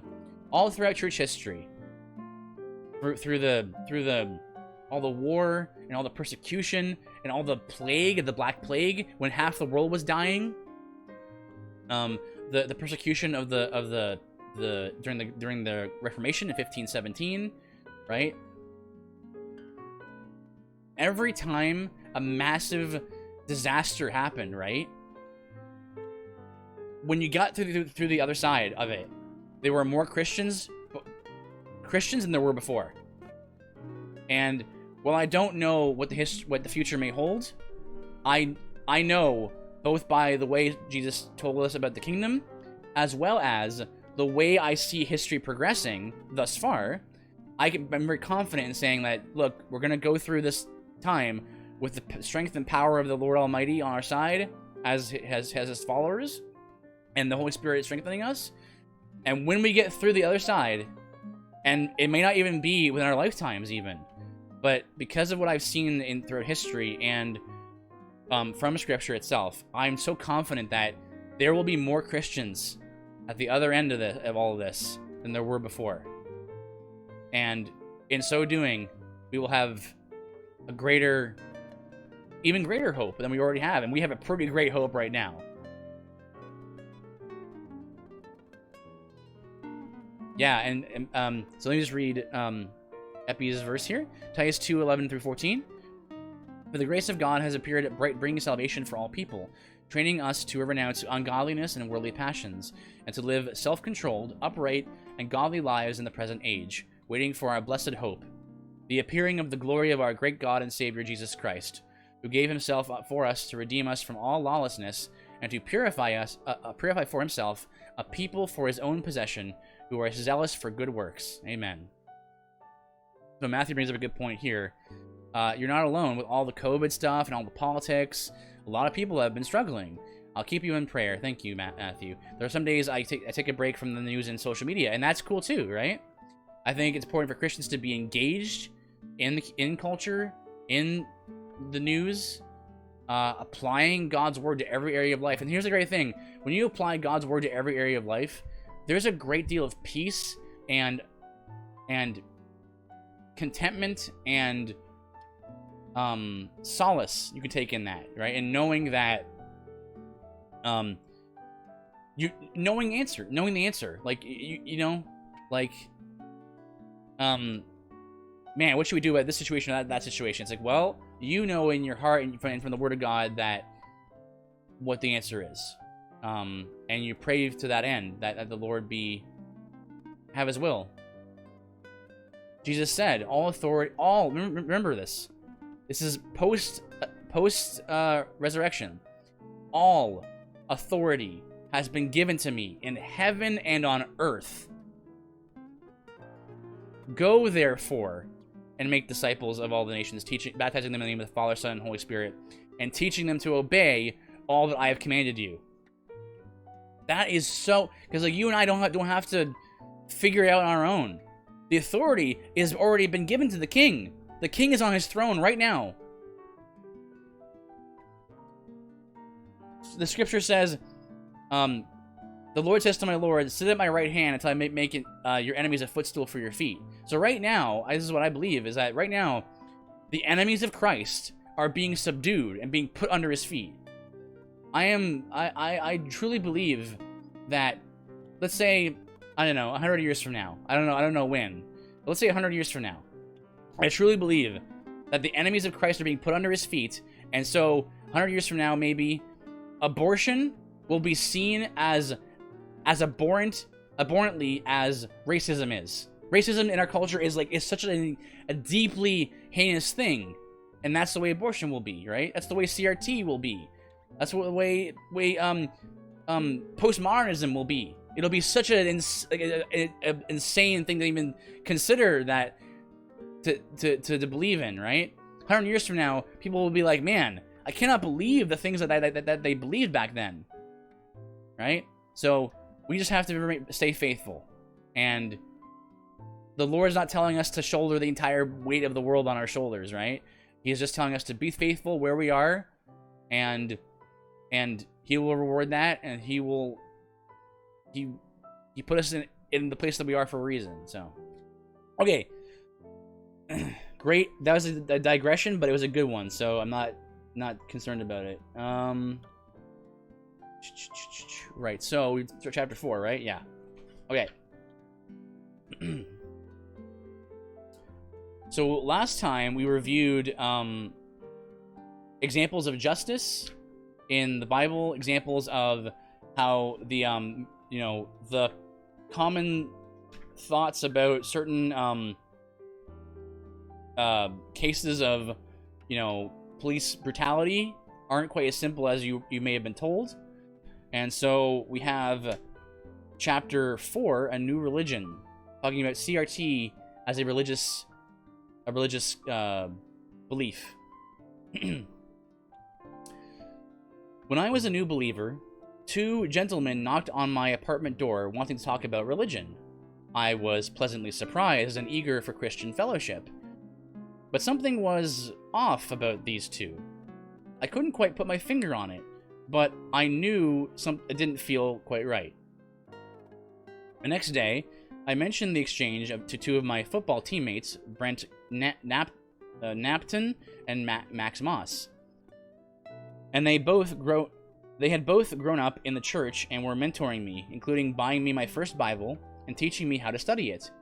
I knew if anybody could help me figure out what was going on, they could. When I described my visitors, Max and Brent looked at each other, smiled, then turned to me and asked, Mormons or Jehovah's Witnesses? I had no idea what they were talking about. How am I supposed to know? I asked in all sincerity. Did they have name tags that identified them as Elder so-and-so? Max asked. I told him I didn't see any name tags. They looked at each other and said in unison, JWs. They proceeded to warn me about the cultic theology of the JWs, the Jehovah's Witnesses. I was astonished. I was also a bit disturbed. How many cults are there? How will I know which one is which, and am I a part of one? Those questions drove me deeper into what had already become an apologetics-oriented pursuit of Christian theology. I wanted to know what I believed, why I believed it, and to be able to defend it against legitimate objections. I also wanted to be sure that what I believed was rooted in Scripture and historic Christian orthodoxy. That same passion has driven me to explore, analyze, and warn against yet another cult, the cult of anti-racism. My goal in this chapter is fourfold. First, I intend to lay out a picture of what I see as the theological underpinnings of the theology and worldview of critical social justice. Second, I hope to help the reader see that this worldview stands in direct contradiction to the biblical worldview. Third, I will give examples that show the prevalence of this worldview within broader evangelicalism. And finally, I hope that this will all help the reader understand why identifying the elements of this worldview from being a tactic designed to shut down conversations is actually fundamental to having a genuine and God-honoring conversation about race at all.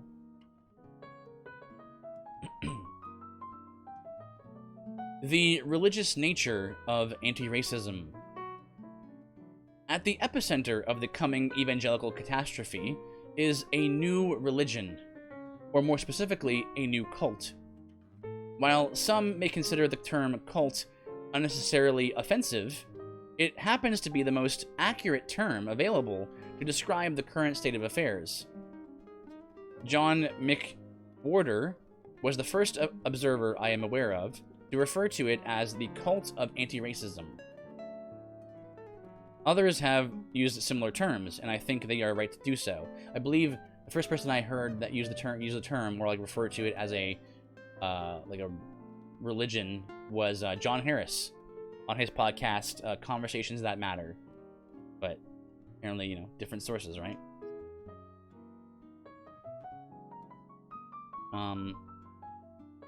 Let's see.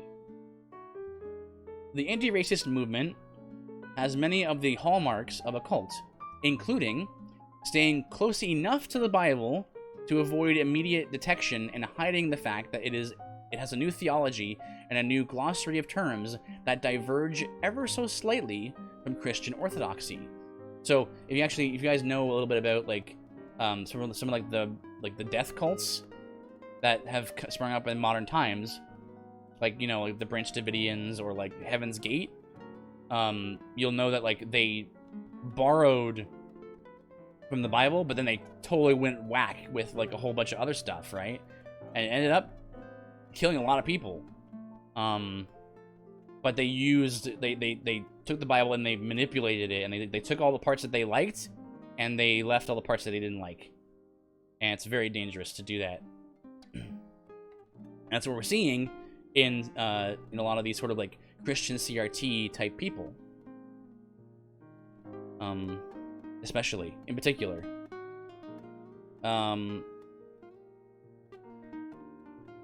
In classic cult fashion, they borrow from the familiar and accepted, and then infuse it with new meaning.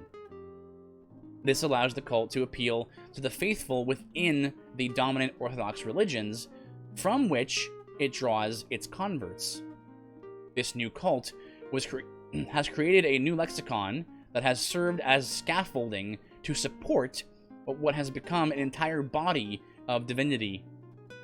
In the same manner, this new body of divinity comes complete with its own cosmology, critical theory, critical race theory, intersectionality. Original sin, racism. Law, anti-racism. Gospel, racial reconciliation. Martyrs, Saints Trayvon Martin, Mike, George, Breonna, etc. Priests, oppressed minorities. Means of atonement, reparations. New birth, wokeness. Liturgy, lament. Canon, CSJ, social science. Theologians, D'Angelo, Kendi, Brown, Crenshaw, McIntosh, etc. And finally, catechism, say their names. We talked about a lot of those last summer, I believe, on this very stream. Like the idea of wokeness being the obvious equivalent of new birth, right? Being born again in in Protestantism, right? Being woke means like you're asleep, right? And then you woke up. You've been awake or awoken to something, right? Or original sin. We talked about that before as well. It's like, it's original sin, and it's conceptually because when you say like, well, no, I have a black friend. Like I'm a white person, right? A white skinned person. Well, I'm not, but like other people will say that. I'm a white-skinned person, and, I have a black friend. Like, my best friend's black. I married a black person, on and on and on. They'll say to you, no, it doesn't count. Like, you're still a racist because you're white, right? Because you're the oppressor, you're white, you're the oppressor, and there you go. And that really is a similar distorted version of original sin. You're just born that way. You can't not be a racist. You just are. So, same way we would say that Christians would say, like, you are born a sinner, and you can't help that. Unfortunately for our friends in the woke camp, there is no forgiveness of sin. That is a propitiation for sin that can actually appease that. What about white people who helped black people escape slavery? Are they still racist? So, Takuya, the argument would go that the reason why they helped black people was because of they wanted to oppress black people while trying to remain well hidden. That would be the reason given. So yes, they're still racist. Because they tried to be covert in their racism. So, see, that's the trouble with this with this ideology. This is why it's very cult-like, because it's non-falsifiable. You can't say to somebody, well, because of XYZ, I'm not a racist. Because no matter what you say to them, they'll say, and that's why you are a racist. Right? So, like, for example, I was talking about this with a friend of mine, coworker of mine, like yesterday, I think, and we were talking about it, and he was like, well, what if like you married someone who's black or whatever? And I said to him, well, they would say, if you're a black person who married a white person, that black person has slave mentality. Did I say Zed? Oh. Whatever, Zed. XYZ. That black person has a slave mentality. So even though they are not slaves, their minds are still enslaved. So they, like, it's in their brain, like it's in like their, what do you call it? Like their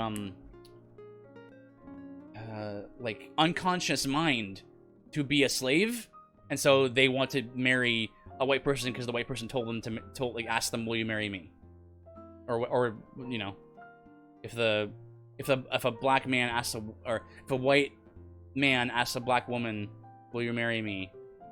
That black man, or the black woman, is compelled by her slave mentality brain to be like, "Yes, I will marry you because I am a slave," right? Like, what? I remember there was a wife of a racist judge who would help free slaves. Under the husband's nose, she would put out different blankets to show if it was safe or not to escape through her house. Whoa, what an awesome woman. Wow, that's crazy. Yeah. It's one of those... It's very interesting. What is QSL? Oh, wrong chat. Okay.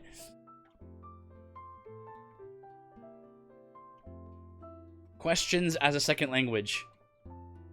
Okay, so great. That's a great little question there. A little like question Takuya to be like, there you go. That's a great example of how like cult like this ideology is. So let's continue.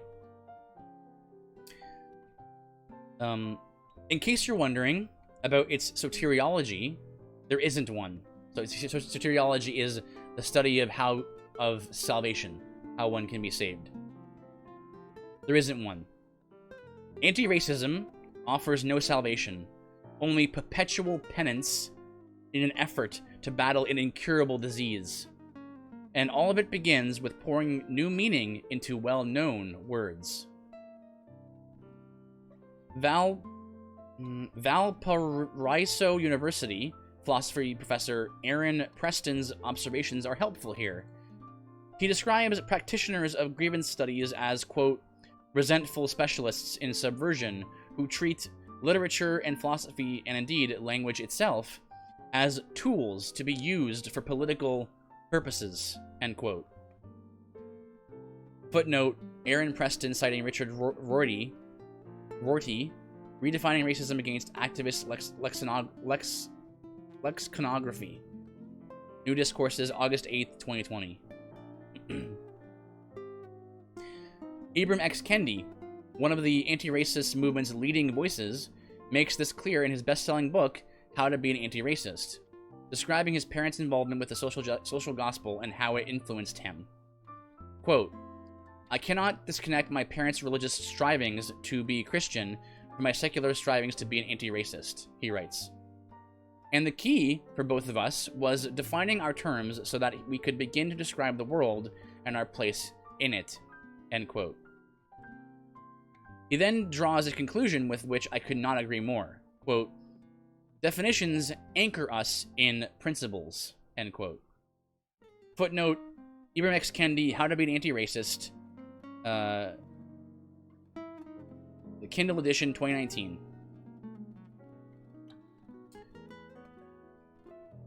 Unfortunately, in this case, everyone deceives his neighbor and no one speaks the truth. They have taught their tongue to speak lies, and they weary themselves committing iniquity. Jeremiah 9, verse 5.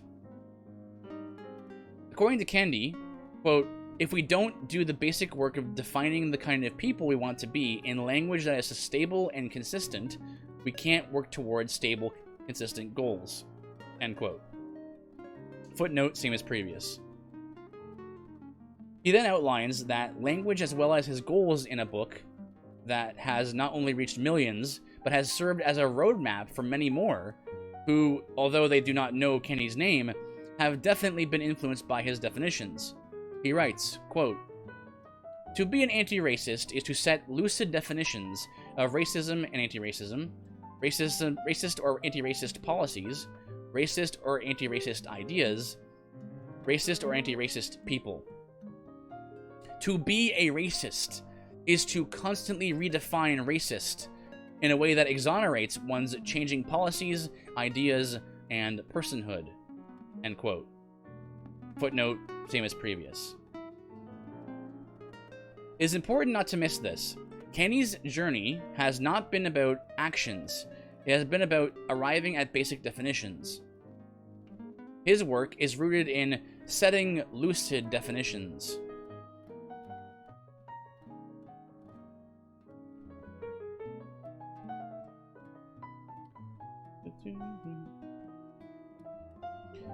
Let's see. Kendi and others are operating from a set of definitions that are neither new nor are they unique.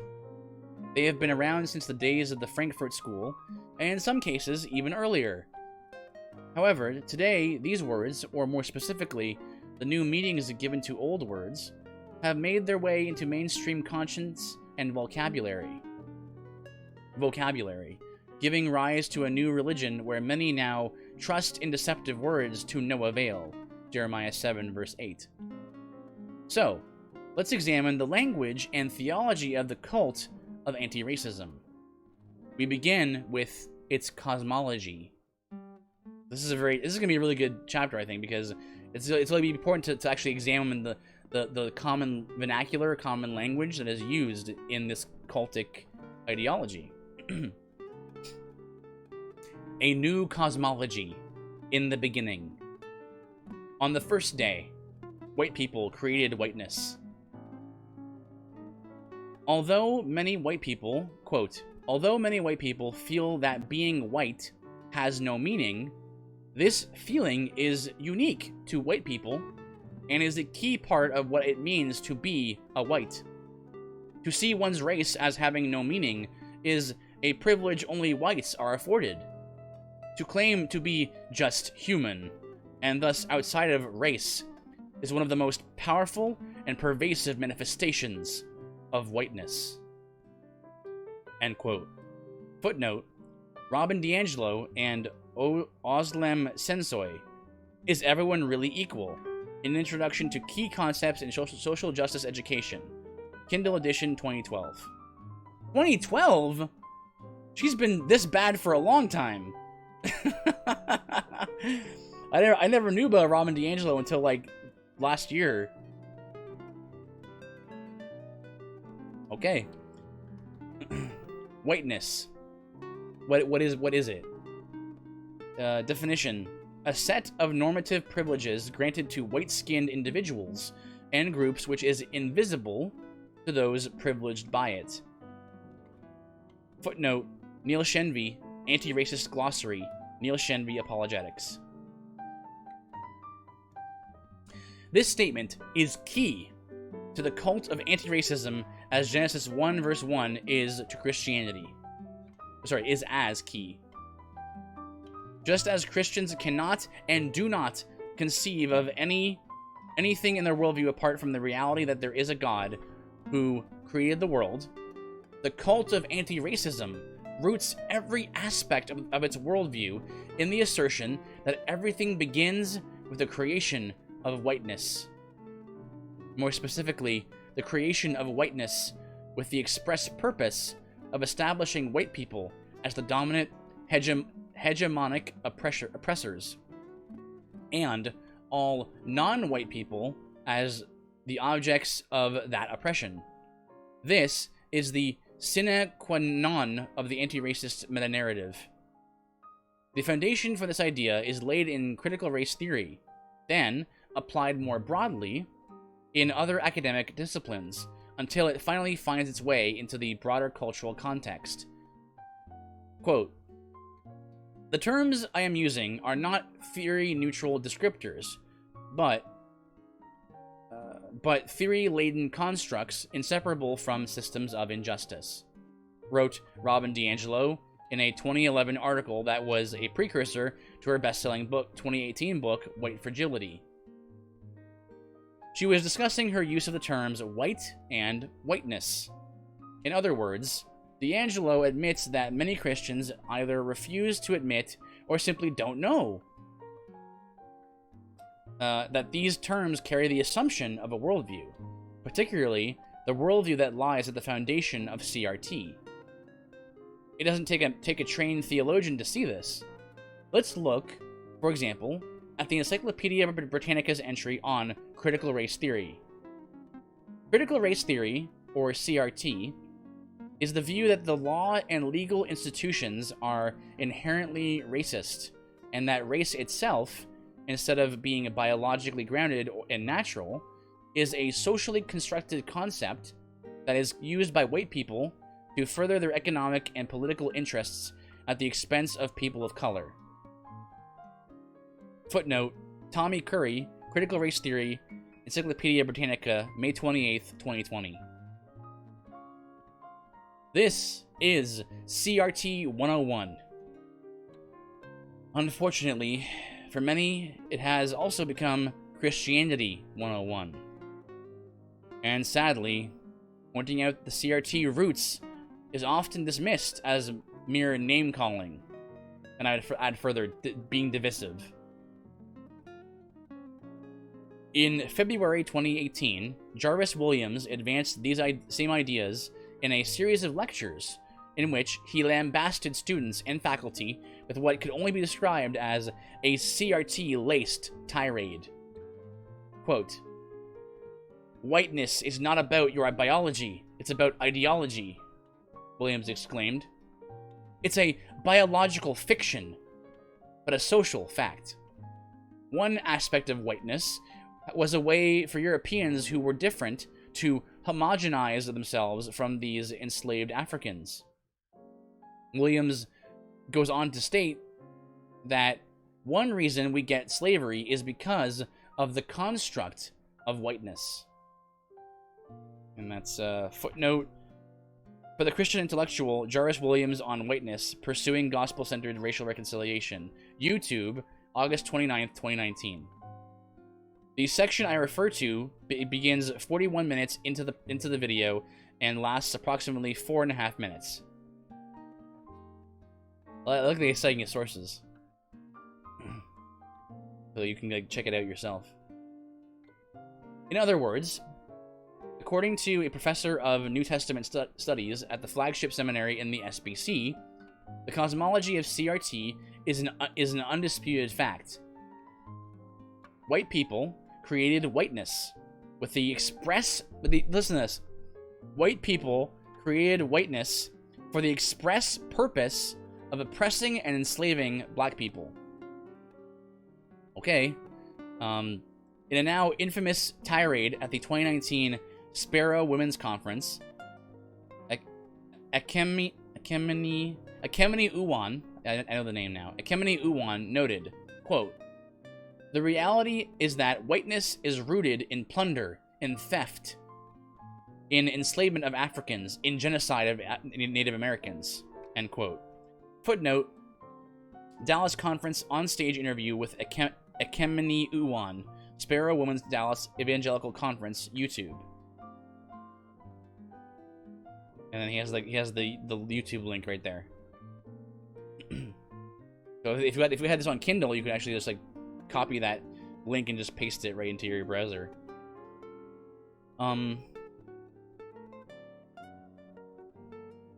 Both Williams and Uwan's statements are indistinguishable from the ideology espoused by Robin DiAngelo, who wrote, quote, "The idea of racial inferiority was created to justify unequal treatment," end quote. And it's like the idea of racial inferiority was created, the idea of racial inferiority is not even a modern idea. It's centuries old. There was the Samaritans, right? There was the Jews and the Samaritans. There was the Scythians and the barbarians, right? In the epistles, right? There's mentions of them. It's these were beliefs that went back to the early church, and very likely way before then that was racial in nature, where it was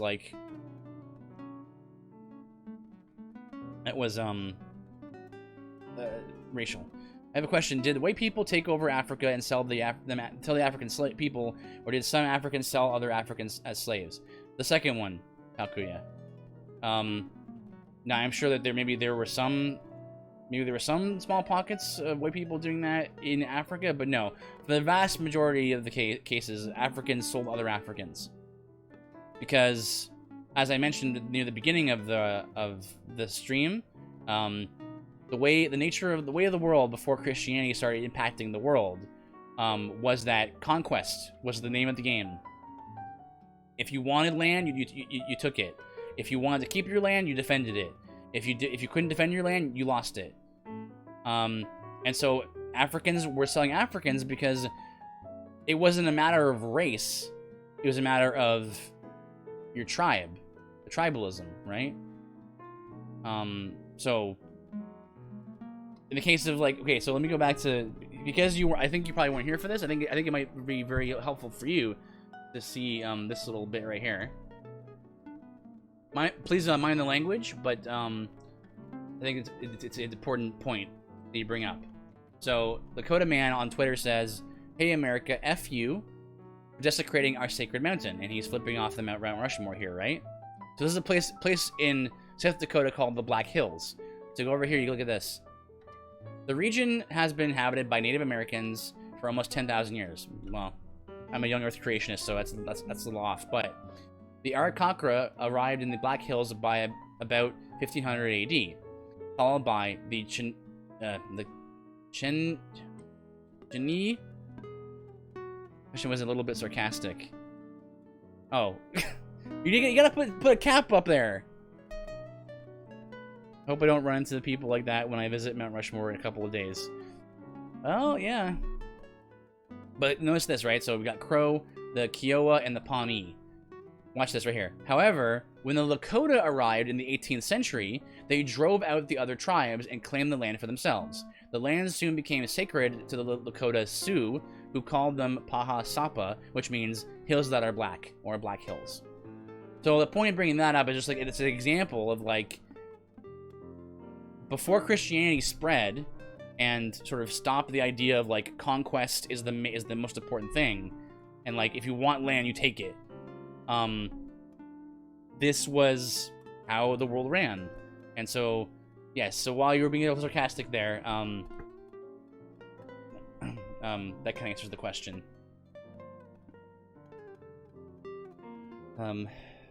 Africans sold Africans.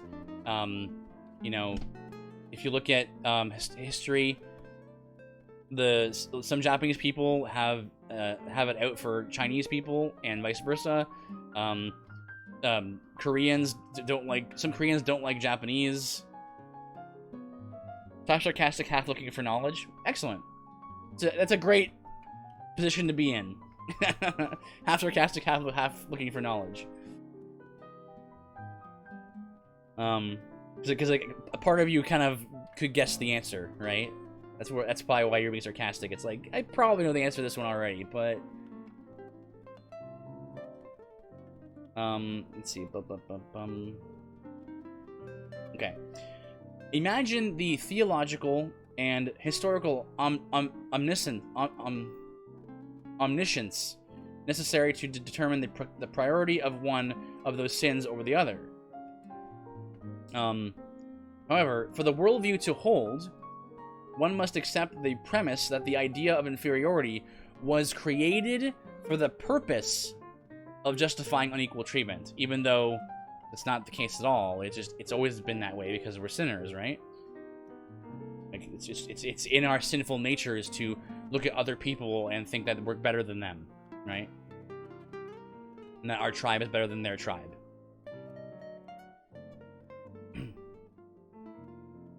As though unequal treatment, which was ubiquitous throughout the history of fallen humanity, needed justification. One wonders what justification the Africans who sold my ancestors into slavery, there he is, Takuya, if I just kept reading the paragraph here. One wonders what justification the Africans who sold my ancestors into slavery, because remember, this is by Vodi Balcom, right? So he himself is a black man. Maybe they were taking them as slaves of their own, and needed them in order to justify the unequal treatment of their fellow Africans. Did the Egyptians have to invent the concept of race in order to justify enslaving the Hebrews? Did the Babylonians? How about the Assyrians? The answer to these questions has to be no, since race was invented. He's saying the answer has to be no to this ideology. since race was invented, 1, by white people, and 2, for the express purpose of oppressing non-white people, which is nonsense. On the second day, white people created white privilege. Quote, I think whites are carefully taught not to recognize white privilege, as males are also taught not to recognize male privilege. As I have begun in an untutored way to ask what it is like to have white privilege, I have come to see white privilege as an invisible package of unearned assets that I can count on cashing in every day, but about which I was meant to remain oblivious. White privilege is like an invisible weightless knapsack of special provisions, maps, passports, code books, visas, clothes, tools, and blank checks. End quote. Footnote, Peggy McIntosh, White Privilege, Unpacking the Invisible Knapsack. This article is the gold standard, and it does not have a single footnote. This proves D'Angelo's point about the assumptions in whiteness studies.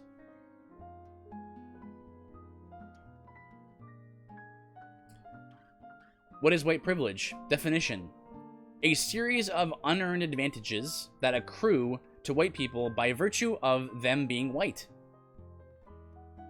According to the cult of anti-racism, whiteness was established in order to create, perpetuate, and preserve white privilege. It is also important to note that this doctrine is assumed to be wed to the concept of male privilege, and by extension, to every other privilege associated with hegemony. In anti-racist theology, white privilege is a ubiquitous term popularized in 1989. After the publication of Peggy McIntosh's now famous paper, What? That paper is from 1989? My mind's blown.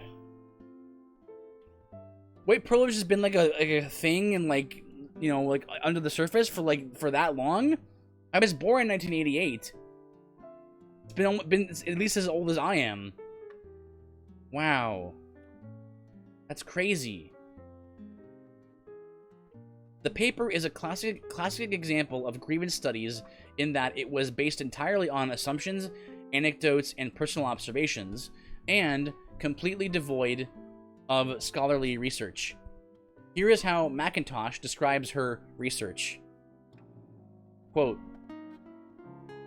I decided to try to work on myself, at least by identifying some of the daily effects of white privilege in my life. I have chosen those conditions that I think, in my case, attach somewhat more to skin color privilege than to class, religion, ethnic status, or geographic location, though, of course, all these other factors are intricately interwoven. Interesting that she separates ethnic status from whiteness, even though whiteness is tied to your ethnicity. Sorry, let me continue the quotation. Quote, as far as I can tell, my African-American coworkers, friends, and acquaintances with whom I come into daily or frequent contact in this particular time cannot count on most of these conditions. End quote. McIntosh, White Privilege, Unpacking the Knapsack, Invisible Knapsack. This is as clear as it gets. Where else would phrases like, I decided to work on myself, or, as far as I can tell, be considered appropriate for academic research? As far as I can tell, that's true. They appear only in grievance studies. However, in the academic realm, this is a horse of a different color. According to Britannica, quote, whiteness studies begin with the premise that racism and white privilege exist in both traditional and modern forms, and rather than work to prove its existence, work to reveal it. So it presupposes that it exists, and the anti-racism study and work is to reveal it, reveal what they believe is already there. In other words, it is foundational to the faith. It is a major tenet of the faith. Nevertheless, Macintosh is the gold standard for teaching on white privilege, both outside and inside the church. In one YouTube video, Matt Chandler, there he is again, he popped up again. Matt Chandler, pastor of the Village Church in Flower Mound, Texas, former head of the Acts 29 network, and one of the leading representatives of the Young, Restless, and Reform movement. So, you know, he was doing all this kind of stuff instead of, I guess, you know, he was hiring Docent to do his work, help him do his work, while he was, you know, the head of the Acts 29 network and a representative of the Young, Restless, and Reform network movement and all that. Anyway. So in other words, he was not just some random evangelical. Echoes Macintosh almost verbatim. Quote, "I have grown up with this invisible bag of privilege," quote, end quote. He says in a direct two-camera presentation, which I actually have seen this video that he's referencing. Then, as if to press Macintosh's analogy of an invisible package of unearned assets, he describes a, quote, "kind of invisible toolkit that I can reach in there at any given moment and have this kind of privilege that a lot of other brothers and sisters do not have," end quote. Footnote, The Village Church Resources, How to Understand and Address White Privilege, YouTube, June 28th, 2017. There's a YouTube link. So again, it makes you wonder, did he do his own research? Or did Docent Group just tell him, just say to him, like, here's this article from 1989 that Peggy Macintosh wrote about white privilege? Who knows? I don't know. I mean, he's not doing. He admitted in that little video, endorsement that we played tonight that he doesn't do his own cultural research, right? He hires Docent to do at least part of it. So, man, it's so sus, man. All of it's so sus. Appreciate the eyes, Yoshi, because I know what you mean. Let's see. These were not off-the-cuff remarks, mind you. This video, entitled How to Understand White Privilege, is very strategic. Chandler is clearly sympathetic to CRT's version of white privilege. Nor is he unique in this. Volumes could be filled with examples of mainstream evangelicals echoing this concept. Like Timothy Keller, who's also a Docent, right? Like Ed Litton and J.D. Greer. On the third day, white people created white supremacy. Quote, "White supremacy is a historically based, institutionally perpetuated system of exploitation and oppression of continents, nations, and peoples of color by white people and nations of the European continent for the purpose of maintaining and defending a system of wealth, power, and privilege." Footnote, Center for the Study of Social Policy, Race Equity Glossary of Terms. Educate, not indoctrinate. White supremacy. Definition: any belief, behavior, or system that supports, promotes, or enhances white privilege. Let's see.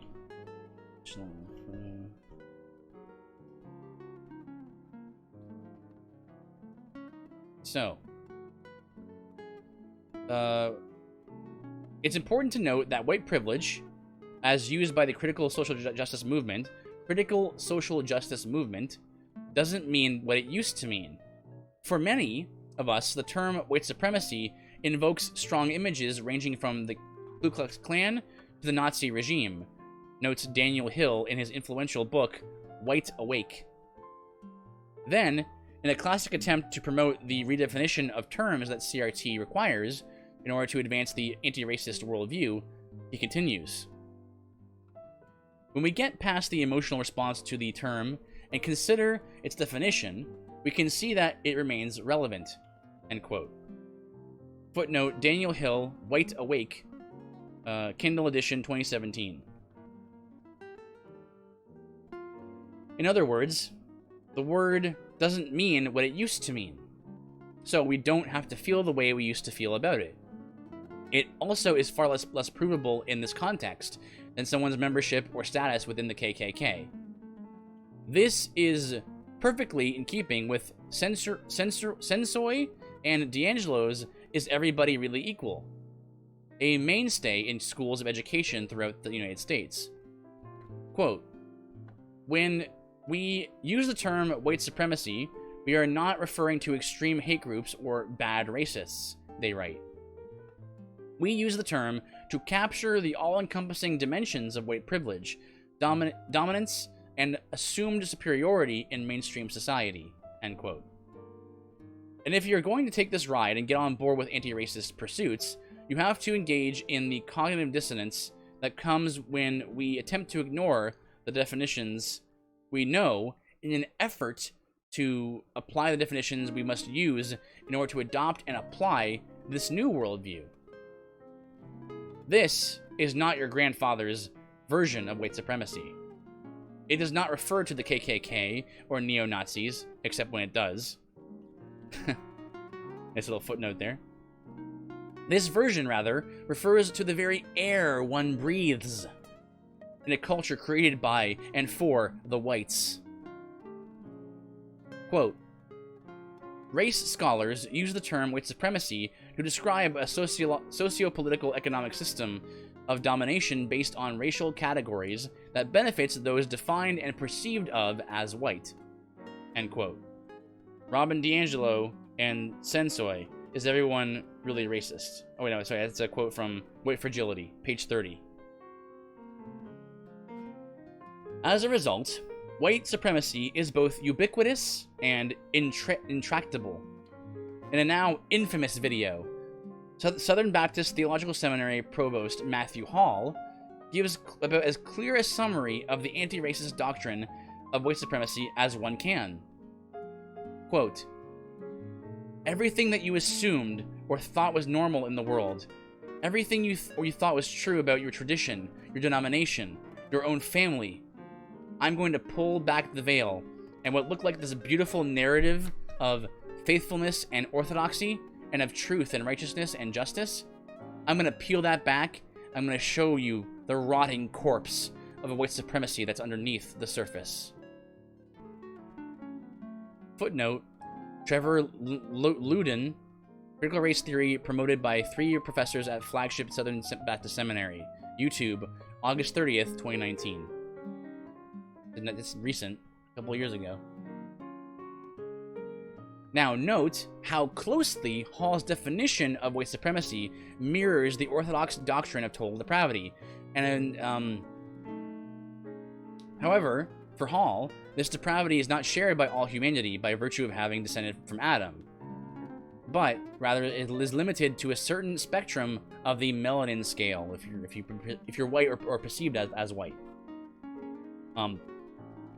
Which is how you can then get, perceived as white. So, when you ask, well, there are black people who disagree with this system, right? Like Vodi Bakum, right? And he has been referred to with racial slurs because he is black on the outside but white on the inside. So, people have been, calling him Oreo, right? We're calling him Eric Mason referred to people who think like that as being Angloid on the inside, right? Because they're black on the outside, but inside they're white because they don't agree with CRT. And so they're perceived of as white. There's also this quote from Matthew Hall also again reaffirms the concept of we've had Matthew Hall say, or like the president say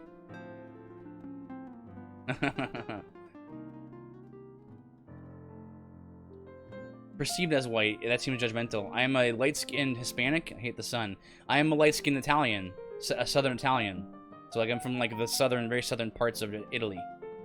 Well, I'm not. My family is. My father is. So I'm a first-generation Canadian, and despite how I may look when I am on, because my light is very bright, You know, my face and skin is fairly light because I also don't stay in the sun very often. But my skin is somewhat olive color. And I don't burn very easily either. That's also a funny thing about this, right? Because like you can Google like, are Italians white people, and no one really knows, right? It depends on where you're from, what part of Italy, right? And it's the whole thing is silly, right? But the point is like you can be perceived, Takuya, if you disagree with CRT and the concepts that have been described in this book thus far, and you disagree with that, that means that even though you're Hispanic, you're perceived of as white because you're disagreeing with CRT. Like we've been saying, right? It's a cultic mentality, right? It's all about, well, you're not one of us. You're on the outside, and we are the ones who are the truly enlightened. Yes, it is very sad. Okay, so let me finish with this. Actually, you know what? There's another like 15 pages. It's 11. I may have to close it up for the night actually because there's another 15 pages still, and I don't know if I have time for it. But I think we had enough to chew on today, didn't we? We covered the 3 basic principles of this incredibly insane new religion that's infiltrating all of the places. And next time you hear talk about CRT, you can be a little more informed about like what does it mean, right? You hear about, for example, in Florida, they banned teaching CRT in schools, right? It's like what even is that, right? A lot of people don't know. So this is kind of like a really good primer for those who don't know. White privilege, what is it? Whiteness in general, white privilege, and then we covered white supremacy, right? So Matthew Hall can claim that he doesn't teach CRT, and like, but just because you don't use the actual term critical race theory, CRT, doesn't mean that you don't teach it in principle, right? So next time we will do more of chapter 4, I think. We'll cover the last 15 pages of that. And get to some more definitions. White complicity, white equilibrium, white fragility. So, okay. Okay, folks. You guys are fantastic. I always love streaming with you guys. It's a good time. I want to quickly, just before everyone goes, oh my goodness, I always forget to mute myself there.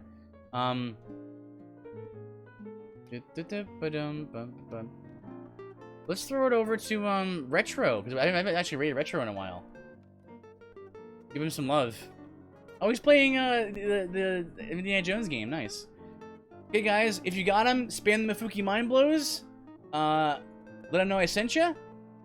And yeah, like, give him some love, give him some lurks if you can. Good night. God bless you, Takuya. Thank you for the questions and the insights and then all your time, everybody. Matthew, Yoshi, God bless you guys. I'll see you sometime soon. I'm going to continue my game playing streams very soon, but I'll have to find some time for that. God bless you guys. See you soon.